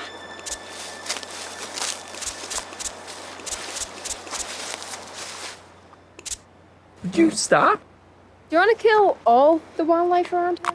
Well, it is better than being bitten, Maddie, so I'm going to go with that option. We are late. So Ben, with lost. doing soundtracks, obviously it's different than playing music for a band and recording and that sort of. Tell us a little bit about your experience with that. Just give us a bit of an insight to it. Yeah, it's kind of, for me, it's been a learning process as you go along. Like trying to tap into sources of knowledge and picking up tips. But I find it more satisfying for me personally. I love to work with the visuals and try and eke something else out of the atmosphere. You can completely change the feel of a scene. I'm sure everybody in the chat and that is aware of this, but it's what fascinates me is that you can do something that seems quite innocent. You can give it a really silly undertone, or you can lighten the mood of some, and if you do it okay, you can do it with destroying the scene. You can take a little bit of pressure off, and I just think the whole thing's a really great way for me to express myself musically. You know, I really like the medium for composing too. Just for me, it basically I get the film, get a bit of a brief, and then I'll map the kind of timing out throughout the. You know, I've only worked on short films really, so I map the timing out, the pacing of the scenes, and try and get the tempo similar to what's going on screen. And then I'll start playing about with ideas on top of that. Usually I'll get quite far into something and completely change the way it's going. It'll completely give me a new angle at looking at the the whole thing. And I just think that for me, if I can pursue avenue,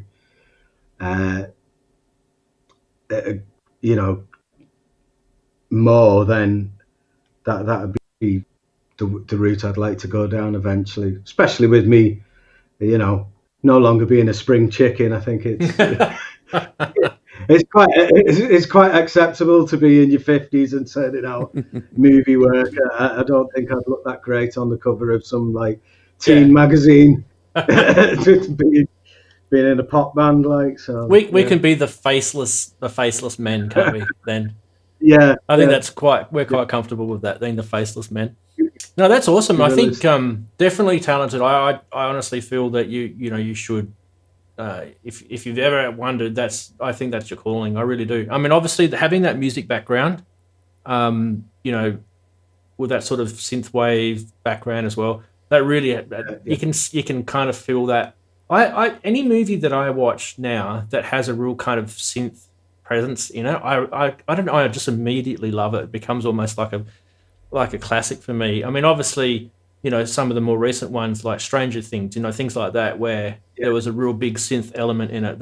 They're amazing, and I mean, it's a cliche now to say Stranger Things, right? Because just about every track I make on SoundCloud, someone goes, "Oh, it sounds like Stranger Things," and I'm like, been writing this for longer, but you know what I mean. Like it's a synth arpeggiator. It's Stranger Things now, isn't it? It is. Like John Carpenter. John Carpenter's got a lot to answer for with the he does. Movie. Yeah. And he's also one of my biggest influences in the movie side of things. It's just Escape from New York. How cool is that? Hey, I was telling Andy about that the other day. Like I've heard the soundtrack many, many times, but I've never actually sat down and watched the movie. And the other day I actually sat down and watched the whole movie for the first time. Listening to the soundtrack for many, many years, enjoying it. It was kind of, for me, it was a little bit of like, War of the Worlds, right? Because there was no movie for War of the Worlds. It was a bit like that. Yeah. Because everyone kind of wished there was a movie. Yeah, I remember The Thing. The Thing was one of my favourites. Yes. The John Carpenter remake of that. And I remember thinking, he's so good, John Carpenter. Listen to that music, it's brilliant. And then I found out it was Ennio Morricone. It's not even him. It's still got that kind kind of feel, hasn't it? Yeah. It's got it does. Yeah. But I mean, it's good to see that you've got your influences as well from there. It's really, really cool. What we're going to do though, for now, is we're going to slice off the main show. And for those who are watching, I just wanted to ask Ben some questions, if that's all right. No, we're going to, but ask Ben a question. I want it to happen after. All right, I'll shut up for a minute because it's an hour and a half after the show started anyway, so it's a good time to do it. And then we're going to do some questions for Ben afterwards. All right, so okay, cool. If this works properly, we're going to say goodbye to the replay viewers, but not to the people who are watching it live, because they're the better people, right? See you, replay viewers.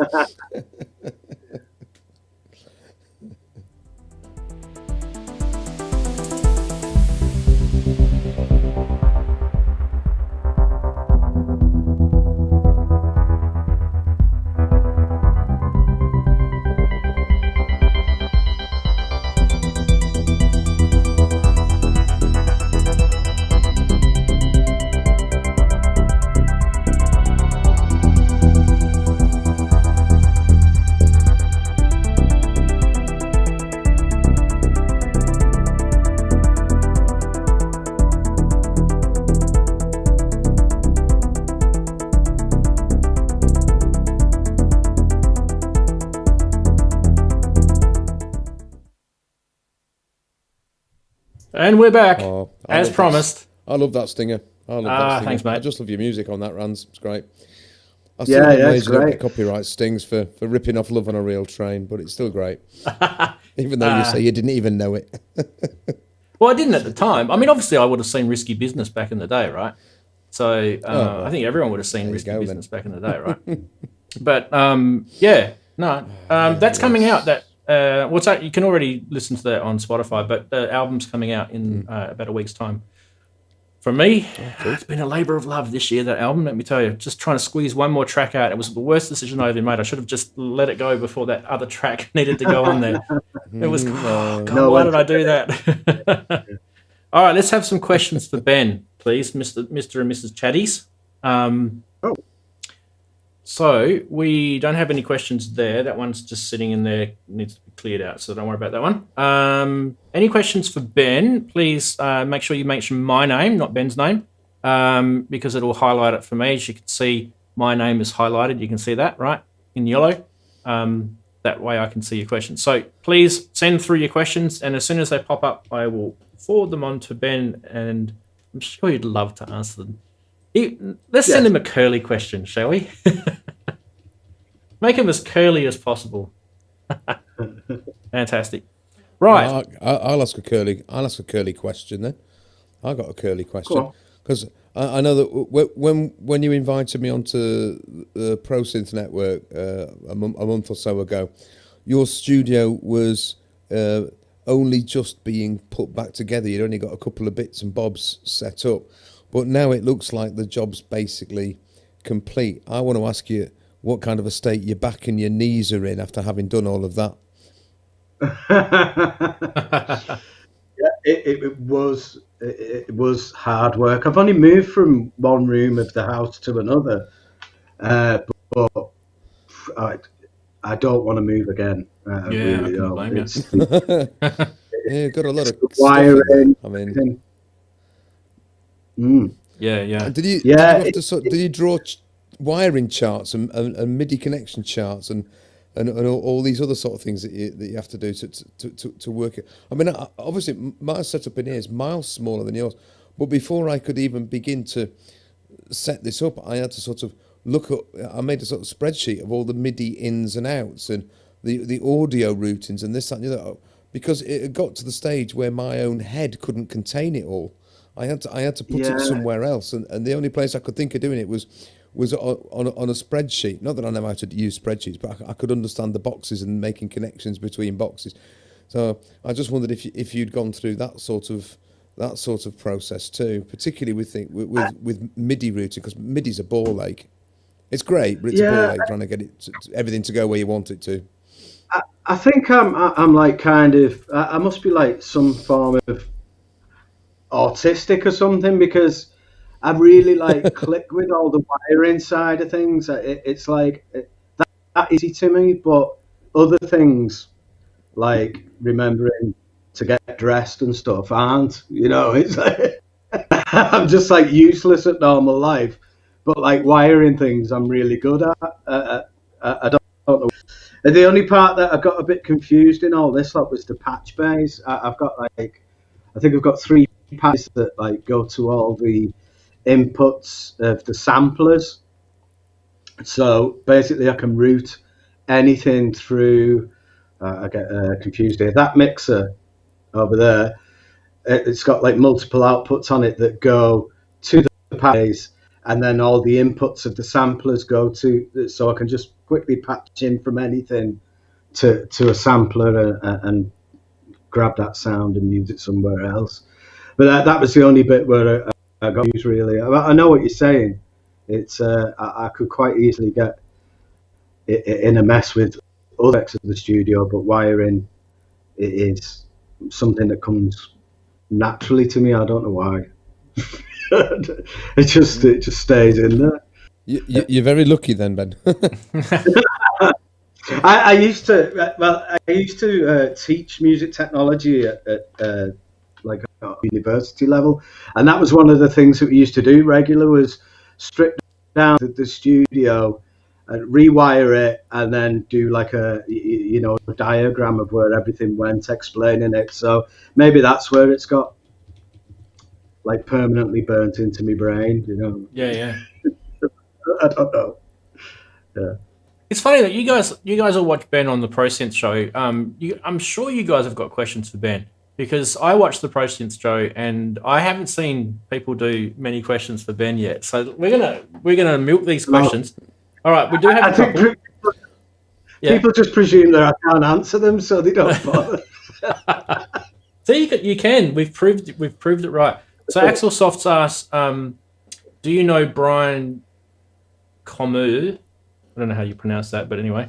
And have you ever used Quijada on any of your tracks? That was the first question.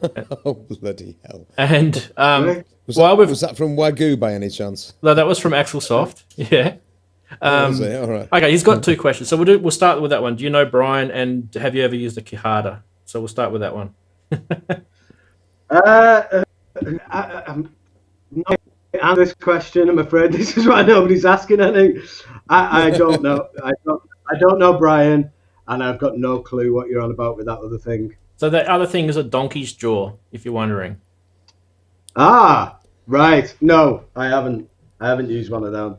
But I will research it and probably use it on my next thing. Or you just get a Korg mini pops and you'll be fine. Right, next question. Love a mini pop. That sort of scrapey sound, Ben. Yeah. The next question was scraper. I am working on a Visage remix. So this is Axel Soft again. I'm working on a Visage remix. Tracks from the H&K's album. Is it just him, or is maybe the best Visage album ever? I would agree. I think I would agree. I think there was a lot of fillers on the early Visage stuff. Yeah, I think, and there was the really strong singles, and then there was quite a few like instrumentals, which were quite obviously just an idea that was looped, and you know we can't put an album out with 6 tracks on it. We've got to make it up to 12, and I even as a fan, I'm quite aware of that, and I think Hearts and Knives there's no fillers on it. I don't think it's all quality. I don't know. I don't know who the writing credits really go to, but whoever it was, they did a cracking job. All the songs are strong. The production's great. The musical arrangements are great. Yeah, I'd agree. I think it is the strongest. All right, we've got some more questions for you, Ben. They're coming in now. Do a quick gear rundown was from Temperobrotto, and we'll get to that next one in a sec. So just a quick gear rundown. We showed your studio space last week. Yeah. So okay. We want to know what the desk is. What's that big desk behind it? Because that all that lovely colour, the rainbow of lights. Yeah, because you've got those two modules that are floating above it, and we didn't know what they were above your mixer console. They're less impressive really, but the desk it's a Yamaha TF5. Right. It's really intended as a live desk, but I love it. I think it's great. It's a nice desk. It's so easy to use as well. It's well. So that's a digital desk, isn't it? Yeah. You can colorize your scratch pads, so you don't have to write anything on it. Yeah. And I'm really like a bit like geeky with all that kind of thing. So that color, that color theme that you can see there, that runs through everything. So like in the maybe an audio device setup, it's there. It's in Cubase. All the tracks are the same colors. Don't get me started on all that. And it's a TF5. I will go through some of the stuff in here. What you can't see here is there's a small rack with the empty tip-top thing in it. There's a Roland R8M drum module. Akai S6000 is here as well. You can just see the controller for that here. Oh, wow. And there's an X32 rack there because at one point the way I had it wired is the only way I could get everything going at once was with a aggregate audio device. But recently I've decided to bin that idea off. And here I've got the Moog Sub 37, the Electron Analog Rhythm, Roland V-Synth GT, the Hydra Synth above that. Nice. And then the MS-101 below that. Yep. Yeah. And then over this side, just off camera, you can't see it, but I've got a Z1, Korg Z1. Yep. And a JD800. There's the TF5. Two Behringer mixer things that do the... I've got an old TV up here that's wired into my iMac. And I kind of do like levels for the DAW using these two. Ben, do you want me to do this? Do you want me to go like this? Ah, yeah, that's quite nice. Yeah, so you can see the Z1 and the JD800 there on the right hand side, the TF5, the two Behringers. Then I've got another V-Synth underneath that in the rack, right HF. And then going down the rack below that is an EX5R, a Triton. Oh wow! Waldorf Pulse. Nice. Then you've got like some mastering stuff in the first where the leg insert is. I have to put stuff in there that I don't use very often because I'm not agile enough to use it a lot. Got a Prophet 6 on top. Yep. The Pro 1, the Behringer Pro 1 in the rack towards the left of that. Yep. Yeah. Then in that left-hand column, you've got DeepMind 12. Ah, right. The Microwave XT. Nice. The Phantom XR, and then an Emu 6400 thing. That's what it was. Emu 6000. I was thinking. I was going for Emu, or I was wondering whether it might be a Roland S770, but it's which Emu was it? The 64,000, 6,400. Yeah, that's it. The 6,400 Ultra it is. Yeah, it's a great sounding thing. That I've always been a big fan of the emulator, but I couldn't afford one of those, so I got the. Yeah. Well, always been. They're still expensive now. I've got an ESI 4000 sitting behind me in the. You can perhaps see the silver of the flight case propped up against the door. Yeah. When I get more furniture in here, like when I get an A-frame stand and things again, I would like to dig that out. The only problem that I've got at the moment is that the zip drive. I need to get a new power supply for the zip drive. I know I could probably get it from that company in Jersey, what they called, My Volts probably do one, but I would like to, because like you, it sounds great. I think you probably just go to one of those electronic shops, like your electronic shops have got all that sort of stuff. Probably runs, but I'd have to get off my arse and do something about it, which is always the problem with me. I mean, Get off your arse, immediately pressing problem. It's not an immediately pressing problem, so it doesn't get addressed. So, as and when it becomes that, I think, well, I'm going to use. Sorry, I'll shut up. Right. We're gonna get some more questions into Ben. What's his favourite synth of 2020? The top three maybe he owns. Maybe. Oh, okay. What's his favourite synth of 2020 and the top three that he owns? Okay, so that's for you, Ben. Yeah, I think favourite synth that's given me the most gas is probably the Prophet 10. I think I'd want that. The favourite three that I own: Prophet 6, Hydra Synth, and V Synth. But I feel as though I've let the JD800 down there. I think because that's been with me a long time. The JD800, and I've got a lot of fondness for that. But if I had to just keep three, I think it'd be the Prophet, the Hydra, and the V Synth GT. Wow. Even with the V-Synth dropping all support, because they could have gone so much further with that, couldn't they? Yeah, I think that's criminal, really. Oh, yeah, absolutely. But it's a fantastic machine. If any of you's never messed with a V-Synth, do it. Because I used to own one. It's so powerful. Yeah. I used to own one. You used to own one. How could you get rid of a V-Synth, Franz? Early days, stupid decisions. Early days. Yeah. Okay, more questions. Here we go. Okay, so this is Asia. Axel is talking about your Korg micro preset. Really enjoyed it when you played.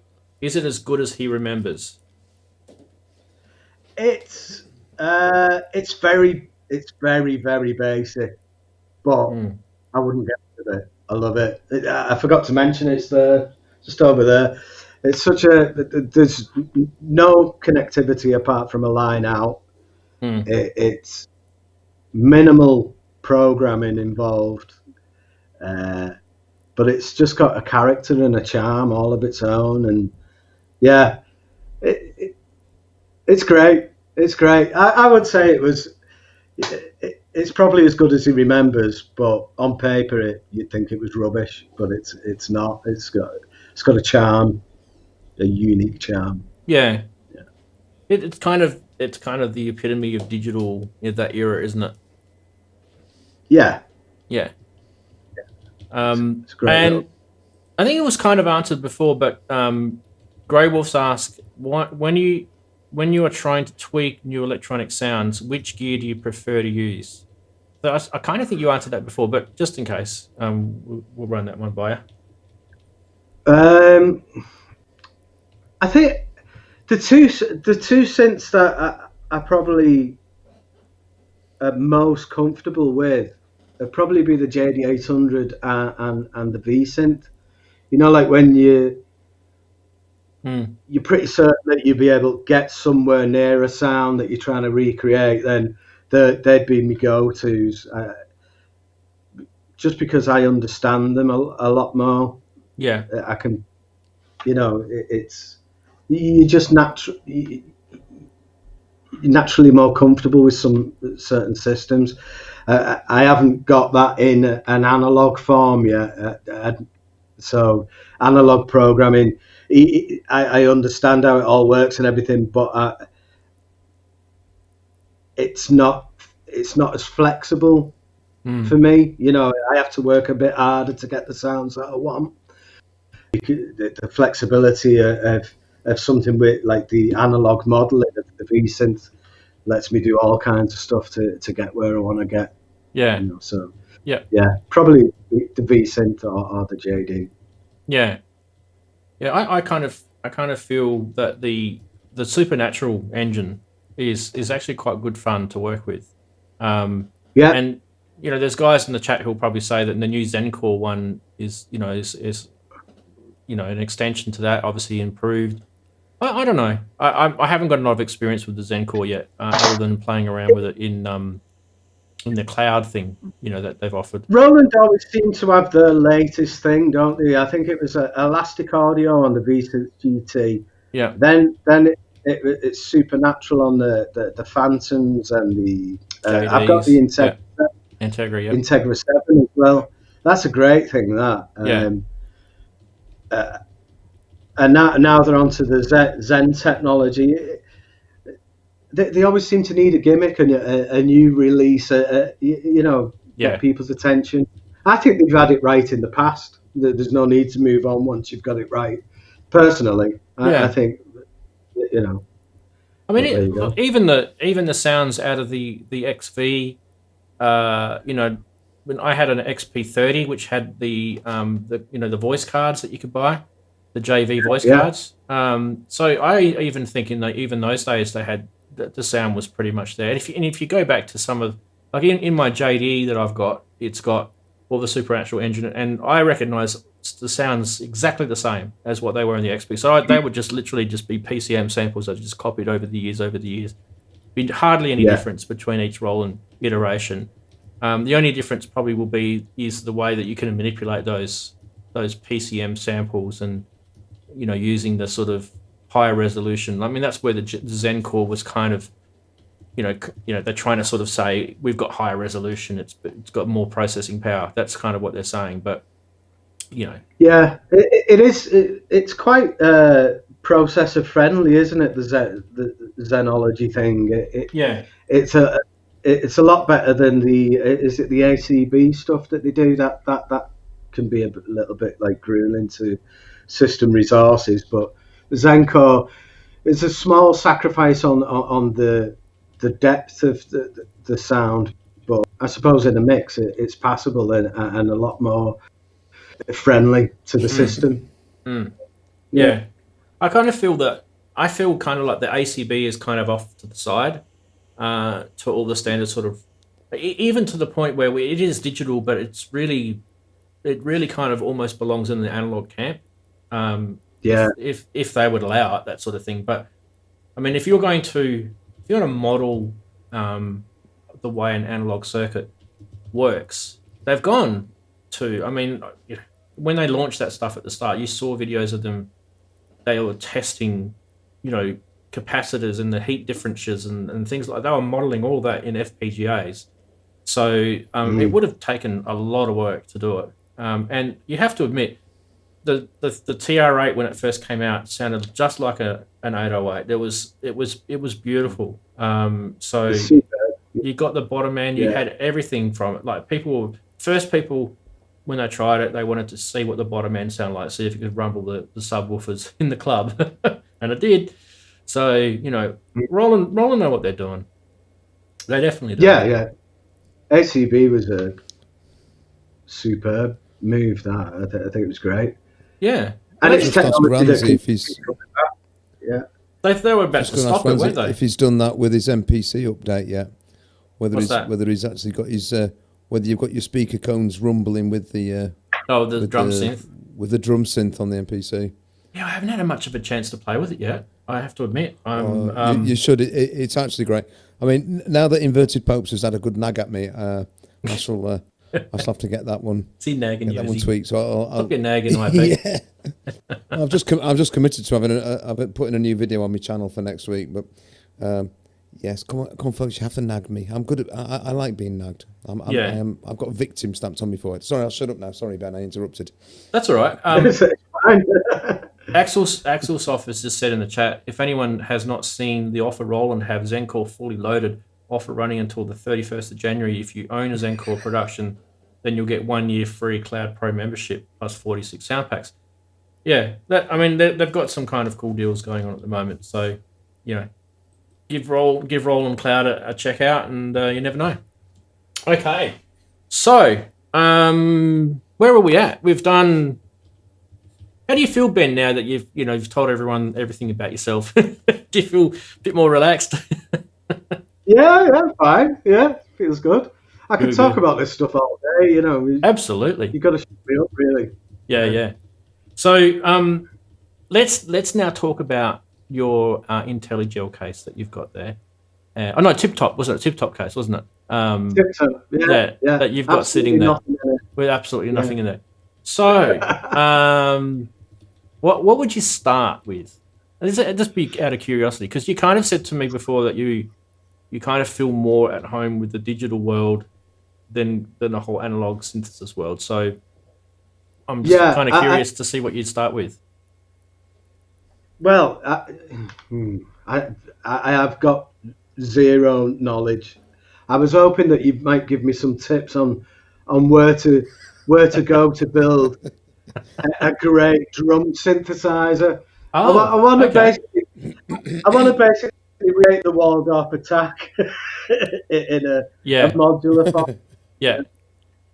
Well, I watched the space, Ben, because I'm getting so there's a couple of modules that I'm getting here that I think you would like, but definitely number one off the rank, you probably want to get yourself a Make Noise Math module, because it's like I said before, it's a pretty crazy envelope generator plus a whole bunch more, and you don't even really need to use the whole bunch more stuff. I think you'll find so much fun just using it as an EG, and it's got two EGs plus attenuverters, which are kind of like minus and plus sort of control on your CV. So you can kind of pull back or add more sort of amplitude, if that makes sense to your CV. And it's really, really handy just having that module. So that would be the first thing, especially if you're doing drums. You can get very, very snappy sounding envelopes. And like you've got linear and exponential, logarithmic and exponential curves on it, and that you can actually dial back. So it's not just a switch like a lot of modules are. You can actually curve back the exponential back to logarithmic. And the way the rise and fall works on it's really, really nice. So that would probably be my first choice for you. And then you'd probably want to have some sort of plucky sounding module.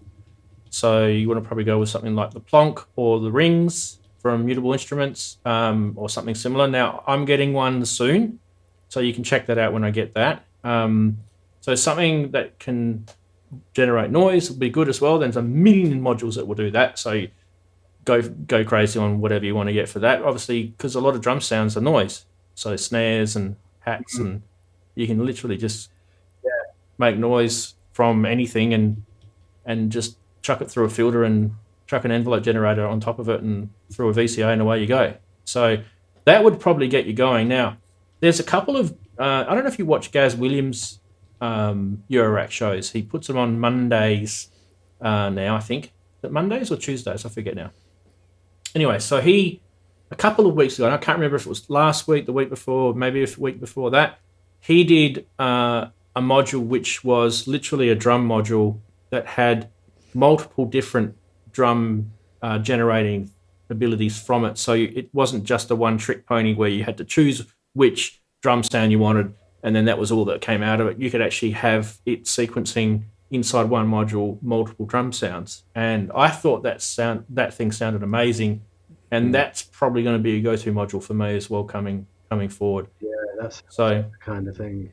But once you've got your sound, for me, this is kind of like, I've gone past that, like, driving through the country, generating sound. We drove past that a couple of hours ago. Now I'm at I want to glitch it up, right? I want to use sequencers and I want to use clock dividers and clock manglers. Oh, that's kind of where I want to go with it. So you get the drum sounds, but that's where it gets really crazy, is glitching it up and making it sound really, really cool.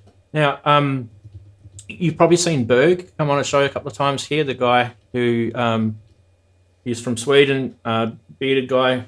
He did a show recently where he was showing how he does percussive sounds in his Eurorack setup. I can't remember if that was a Patreon-only show or not, because I'm a member of his Patreon, so it could have been, but it'll probably be on his channel. He'll let it go for the public anyway. So that was really, really good insight on how he kind of glitched things up. And just using noise, for example, just getting that to work in different sort of rhythmics, senses. And that's kind of where you probably want to go with Eurorack if you want to make a drum sort of module or skiff. We'll call it a skiff because it's going to do more than one thing.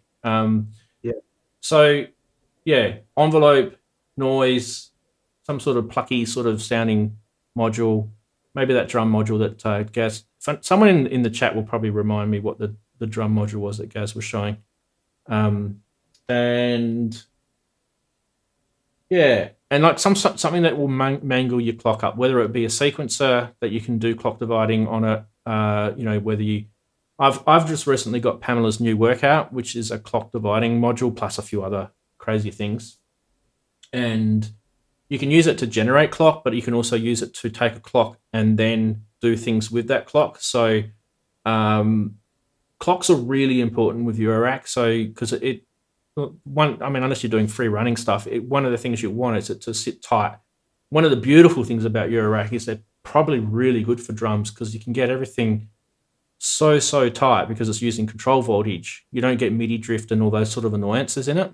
And then you can add things like swing, and it just is so beautiful because it's so tight. And when you add things like swing, it's doing what it's supposed to do, not having this crazy drifty MIDI clock crap that goes on that we all have to put up with, right?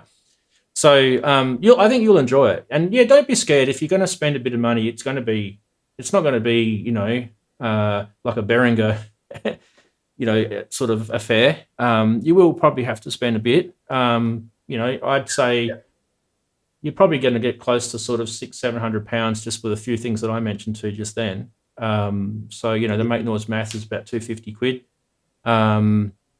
Just sort of general sort of, you could get it. I got mine used, so don't always think that you have to get it new either. So I got mine used. Actually, about probably 50% of my modules here are used, and every single time I've bought one off of a guy I use a place called Aussie Wigglers, which is here in Australia, which is a Facebook group. That it's really cool using this group because guys do things like they'll send a module to you, Wigglers. and they put candy or you know they'll put candy or they'll put Nurlies or something in the box just to sort of sweeten up the deal. It's really cool. It's awesome. Aussie Wigglers with candy. Yeah. Oh, it's getting worse. Yeah, Aussie Wigglers with candy. Yep. So we had Darren last week playing with his bloody. Oh, sorry, Aussie Wigglers with candy. No, that's a title for the show.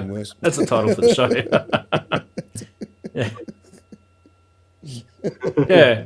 I mean, that's probably where I'd start. Anyway, just start slow, and you know, don't be in a hurry. Like, I mean, if you guys look at my rack from the last, you know, 6 to 12 months, it's growing. And I mean, this one here specifically, because the Roland System 500 is a different project that I'm running on. This one here specifically is my glitch skiff, which I call, and the whole point of this is to glitch and mangle and crazy up anything that I want. And so if you look at all the modules in here, they kind of have those characteristics about them in different affairs. So I've got the Magneto from Strymon, which is a tape delay module, and it is so good. Like, oh my God. I will use that to the cows come home. It's amazing. Probably the least used module in here would probably be the Roland Scooper, believe it or not. And probably, I don't know, it's kind of, you use it a bit and you kind of get to the point where because it's so digital and it just doesn't have any, it's kind of expected. If you run through the different options with the dial, it does what it's supposed to do every time you put the dial there. It kind of is expected, so it's not really that discoverable, whereas a lot of analog gear, you can get those kind of different harmonics and happy accidents and frequency things that just surprise you. You go, oh my God, how did I just do that? Like, you get feedback and voltage differences and, you know, things like that, and that's kind of what I love. And like, for example, the Make Noise Math is a analog envelope generator, so you know you're going to get purity when you change all those dials on there, perfect purity. So yeah, I don't know, that's kind of the sort of stuff I like. That's why I like talking about the blades, for example, today from Mutable Instruments. A lot of Emily's stuff is digital, right? She uses a lot of algorithmic stuff, but she makes this, you know, beautiful analog filter module. So yeah, really exciting, especially the fact that it can do wave folding analog way. That's cool. Yeah, that sounds great. That. Yeah. I don't know how useful that'll be to me, but I'll get one of them involved. Yeah. I mean, that sort of stuff. So for me, like, I don't know. Like, for me, it's about the journey of sound design. And, you know, I will never, ever poo on a synth because I think they all have their own characteristics and I love them for all what they each do. But sometimes I do get frustrated with certain synths and I think to myself, I just want you guys to let me, you know, put the LFO into this and you won't let me do it. Like, why couldn't you give me an LFO output so I could patch it back in? Or was there an option in the menu to do it? Like, you know, things like that kind of frustrate you. So it kind of, the Eurorack world is kind of free and you can do, you know, I've said this a million times, like I can use my SID chip in my SID Guts Deluxe module to modulate a filter on the Roland System 500. You know, you wouldn't have been able to do that on a Roland System 700 back in the day. You know what I mean? Like, imagine if you had a Commodore 64 sitting there, wires hanging out the back of it.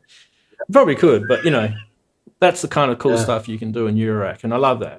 That's what I love about it. Yeah, it's costly, but once you get over that hurdle, you're fine. I mean, look, you got some gear there that's cost you an arm and a leg, definitely. So you're not shy from spending money, like, you know, your Profits, your They're not cheap, the Dave Smith stuff. So yeah, absolutely. Yep. Right, where did we go? Chatties. Boom.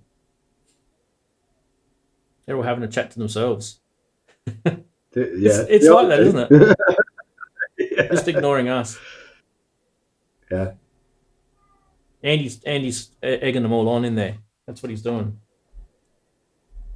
Right. I'm more of a Max. I'm teaching them A-level German.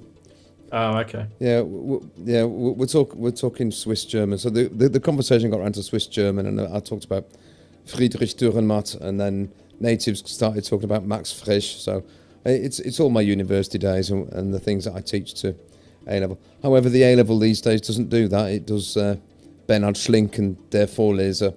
So anybody, if you want a really good read, go out and read The Reader. It is one of the best books ever written. It is absolutely fantastic, amazing, wonderful, fabulous. Right, I've done my advert for German now. I'll shut up. I never learnt German. Love it. Not formally, anyway. I never learnt it. I did French at school.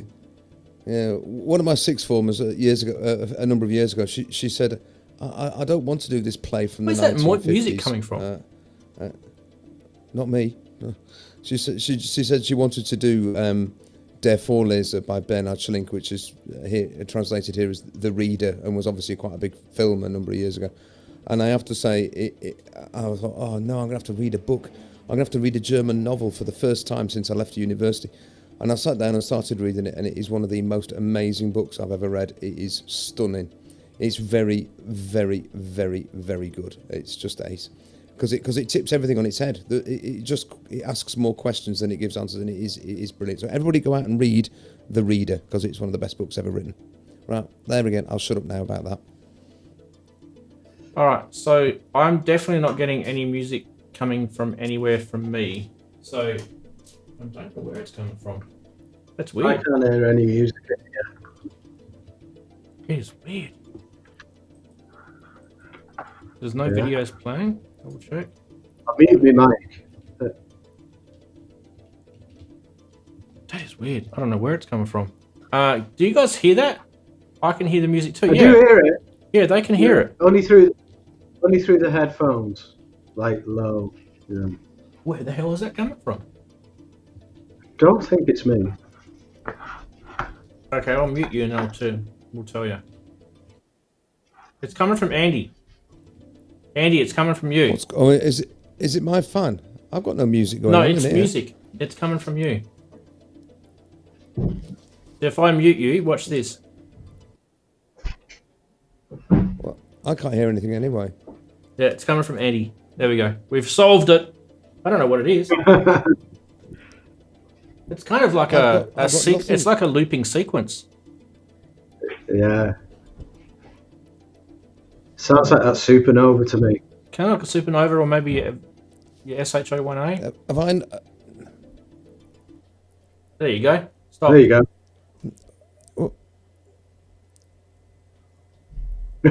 All the levels are down. All the levels were down on the desk. I haven't. It's stopped now. Whatever you just did, you just stopped it. Fantastic. Is it going again? Oh, stick a beat on it. You know? Oh yeah, stick a beat on it. Absolutely. Yeah, but I can't hear it. But I can't hear anything because I can't hear it this end. You got rid of it. Yeah. Record it. I don't know what's... Yeah, Popes, I don't know what to record because I can't hear anything here. There's no sound here other than what I've got coming out of my computer through these headphones. The speakers are switched off so you don't get screaming feedback. My bloody computer fan is enough without having my speakers screaming at you too. So I've no idea what that was. It's a mystery to me. I am... Well, they're all blaming me, but I'm going to go and sit and sulk in a corner now. Oh, don't be like that. Now you're going to have to go and find out what that cool sound was. And then, I know what it was. It's called, if it's on here, it's called Astro Bulk, and you don't need to know. It's a sequence that was made ages and ages ago for a Chillage People track called Astronauts. Yeah, it's kind of like a gig. It's kind of like literary sort of. Yeah, that's it. Yeah, that was it. It's me trying. It's just me trying to be Tangerine Dream again. So I don't know how that was leaking through. I don't know what on earth was going on there. I apologise. You and your Tangerine Dream. Fair enough. Yeah, I know.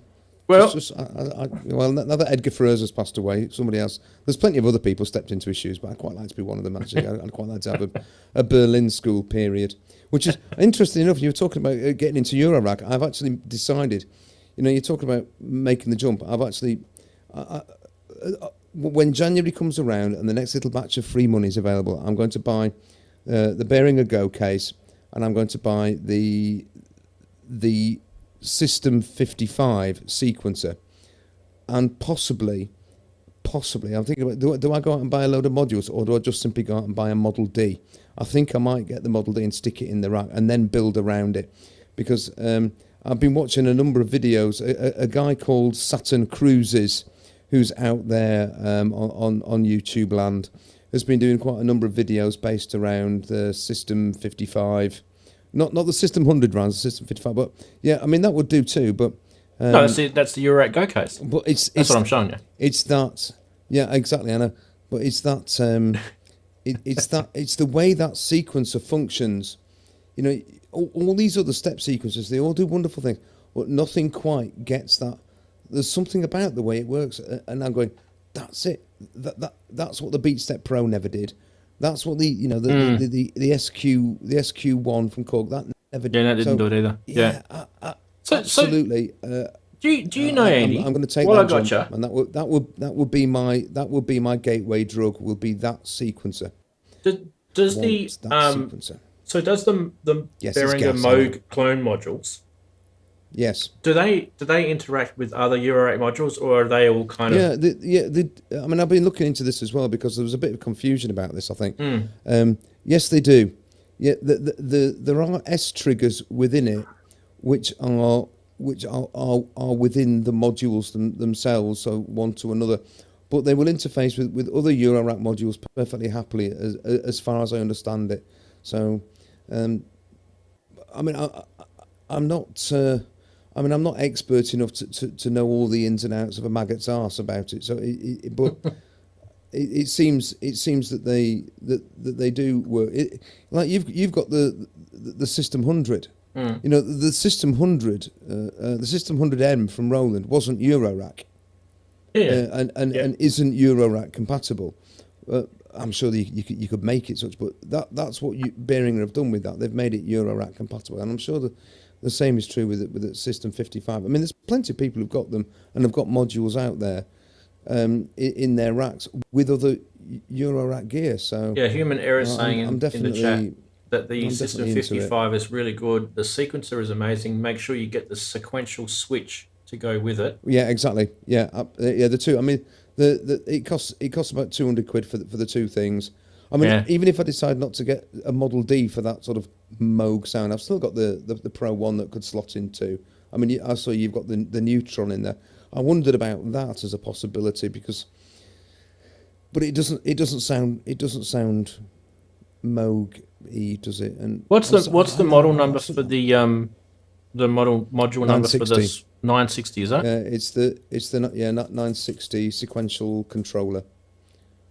A lot of the places it's out of stock and expecting deliveries in 2 to 3 weeks. It's the big one. Even okay. so, yeah, it's a big module. I mean, it's a space investment, but it's 140 quid or something like that, and the Switch is about another 60 quid. And what's the Switch called? So, I don't know. It's got 3 red buttons on it. No, it's got a number. That's what I meant. It's 9 something, but I can't remember. What's it called? The 960 is the sequencer. The switch is I can't remember. 962. There, yeah. Native says 962. 962, right? So, and that enables you to turn it into a 24 step, and you can move between the different rows and this, that, and the other. So, and you get all these nice ratcheting things that turn you into force majeure and Rubicon and all those other lovely Tangerine Dream albums. Oh, is that enough of me? Am I just being sad here? Maybe. It's just the Switch is 50 quid from Gear for Music. Yeah, it's not a lot. So if you're gonna buy the one, you should get the two. And the really. and the sequencer is 129 quid. Now, obviously, if you've got VIP and things like that, it'll go down. But yeah, Gear for Music doing it 129, are they? Oh, not it's not in stock. No, 129. Yeah, they're not in stock anywhere at the moment. So even Torman haven't got them. So it's a case of it might be a case of just order it and see. What are you using for your Mellotron sound? Says Native VS. That's a nasty, horrible question. But you're right. I've been worrying about that one too. And it'll probably have to be a Streichfett. That'll be the nearest thing that I can afford at the next juncture. So I'm just going to end up with a studio that looks like Ramsey's, aren't I? Just love all the same boxes in it. like a madman's nightmare. That's what I do. I've got to pull all this apart next week. You know how Ben just recently said his up. I've got carpet coming in here, Ben, next week, and literally I've got to pull it all out and then put it all back. And I'm going to use that opportunity to put it all back, and I'm going to put it all back. It'll probably look all the same when you guys see it again, but I'm going to, underneath all the desk, I'm going to kind of neaten up all the wiring and stuff. There's a few things that I want to put back in the rack cabinets, like I've got patch cables and things like that I want to put my snakes back in, and that I didn't do properly last time I moved down here. So, yeah, it's going to be... the carpet goes in on Friday next week, and I've got a show on Saturday next week. So I very least I'll have to get the internet going and the PC set up so that I can at least do a basic show. That'll be our Christmas show next week anyway. Yeah. We should probably wrap it up, gentlemen. We've been streaming for about 2.5 hours. So that's been great. Yeah. There is a show next week, gentlemen. Yes, it'll be the Christmas show. The 19th of December will be when it's on, and I've got special Christmas memes that I've been collecting over the last few months.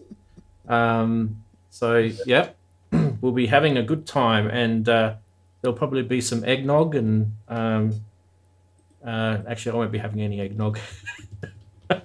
I'll be having beer. Christmas in Australia is beer and a barbie. It's likely to be 30-something degrees too that day for me, nearly 40. Christmas is all wrong in Australia, isn't it? I mean, it is. What do your Christmas cards look like? Is it scantily clad women in bikinis? I mean, because Christmas here is just snow and snow and all the Christmas cards in Australia are all cold. Not that we ever have snow at Christmas. Where there's snow and Christmas trees and shit. It's just, it's all wrong. Well, nobody can remember a white Christmas and live in memory. Well, actually, I think the last white Christmas was sometime in the 1980s. We haven't had one for ever. Yeah, but you might get one this year. It doesn't happen. Got to have something good happen this year. No, do you reckon, Ben? Do you reckon we should go and have a punt down at Ladbrokes? I think we're more likely to have a white Easter. That's what we normally get, isn't it? And everybody's saying it. Yeah, it's shifted. It happens. Yeah, it was end of February, March, wasn't it? A couple of years ago when we had this massive fall of snow and everything ground to a halt. Yeah, in Australia, isn't it supposed to happen in December? In Australia, where it snows, it always snows the heaviest around the dawn of spring. So the last month of winter, the first month of spring. That's the best snow you get in Australia. So I know it's kind of similar in the UK as well. You always get the best powder that sort of time of the year as well. Well, yes, we it don't does get snow in Australia. We get very wet, cloggy snow. Which as soon as you get a centimetre of snow here, everything grinds to a halt. It's just pathetic. Everyone becomes PC today. So please don't wish for snow. It's just a nuisance. It looks nice for about an hour, and then it's just horrible. No, it's just a nuisance. Oh look, we get snow here. It's just not where I live. So I haven't always lived in the city that I live in here. I used to live in another city over on the eastern side, and I used to get snow in winter out the front door. So it gets pretty cold. But that's because Australia is very extreme with temperatures and weather and things like that. So yeah. Wagoo's in Switzerland. He gets snow. Well, he is. Well, they live with it. They're used to it. Well, it's sensible snow in Switzerland. It's not the crap snow that we get. The most snow is around February, and he's at 450 meters altitude. Wow, it's quite high up. Mm. Yeah. Well, all of Switzerland's high. So yeah, when it snows there, they know about it. But of course, they're geared up to deal with it. They're geared up to deal with it because it's not a question of if. in Switzerland. It's a question of how much. So they're equivalent, like Norway or these other countries where it's guaranteed to happen. Here, it's not guaranteed. So you go, well, we'll worry about it when it happens. So when it does happen, nobody's ready for it and everything stops. And it's pathetic, really, when you stop and think about it. I love that Top Gear episode where they turned combine harvesters into snow plows. Oh yeah, I thought that was a really brilliant, brilliant idea. Well, why not? The farmers could make it. Okay, right, we've got these combine harvesters. Stick a thing on the front, and off we go. We'll clear all the roads. But no, it doesn't happen. Yeah. Well, Ben, you're welcome to come back anytime again. I mean, obviously, it's a reasonable hour for you to be on the show. Unlike when you guys have your show, it's like 3 a.m. for me. Yeah. How many matchsticks did you get through on that show, Ramsey? You must have got through loads, propping your eyelids open. I've done Jamie's, I've done Ben's, and I've done something else as well. And it was all kind of either getting up at 2, getting up at 3, or getting up at 4. It was somewhere around there. You did one with Ken and the guy from the Blue Harp guy, didn't you? That must have been at silly o'clock for you Marshall. as well. Yeah, it was pretty silly. Sorry, Marshall. That was it with Marshall Arnold there. All right, guys, we're going to end the show. Ben, thank you very much for being part of what I would say. I'm more, humbled by everyone who wants to be on this show than anyone else. Anyway, so yeah, really, really appreciate you coming. It's nice to sort of go into insights into your music and your career. And I do wish you all the best with everything that you're doing with film and all that sort of stuff. It's awesome. Definitely keep doing it. We'll bump into each other on the socials, no doubt. Andy, thank you very much again for coming on. I know it was kind of a bit late notice this week, but appreciate that. Hi, bye to excuse me, I just lost my voice there for a sec. Bye to all the chatties. Thank you very much, chatties, for being on the show. Don't forget, we do have a show next week, and we shall be Christmas themed. Maybe I might even wear a Santa hat. I don't know. We'll see what happens. Wave goodbye, everybody. See you later. See you. I'm not going to play the outro this time. I'm just going to end the stream because it's the post show. See you guys. Bye.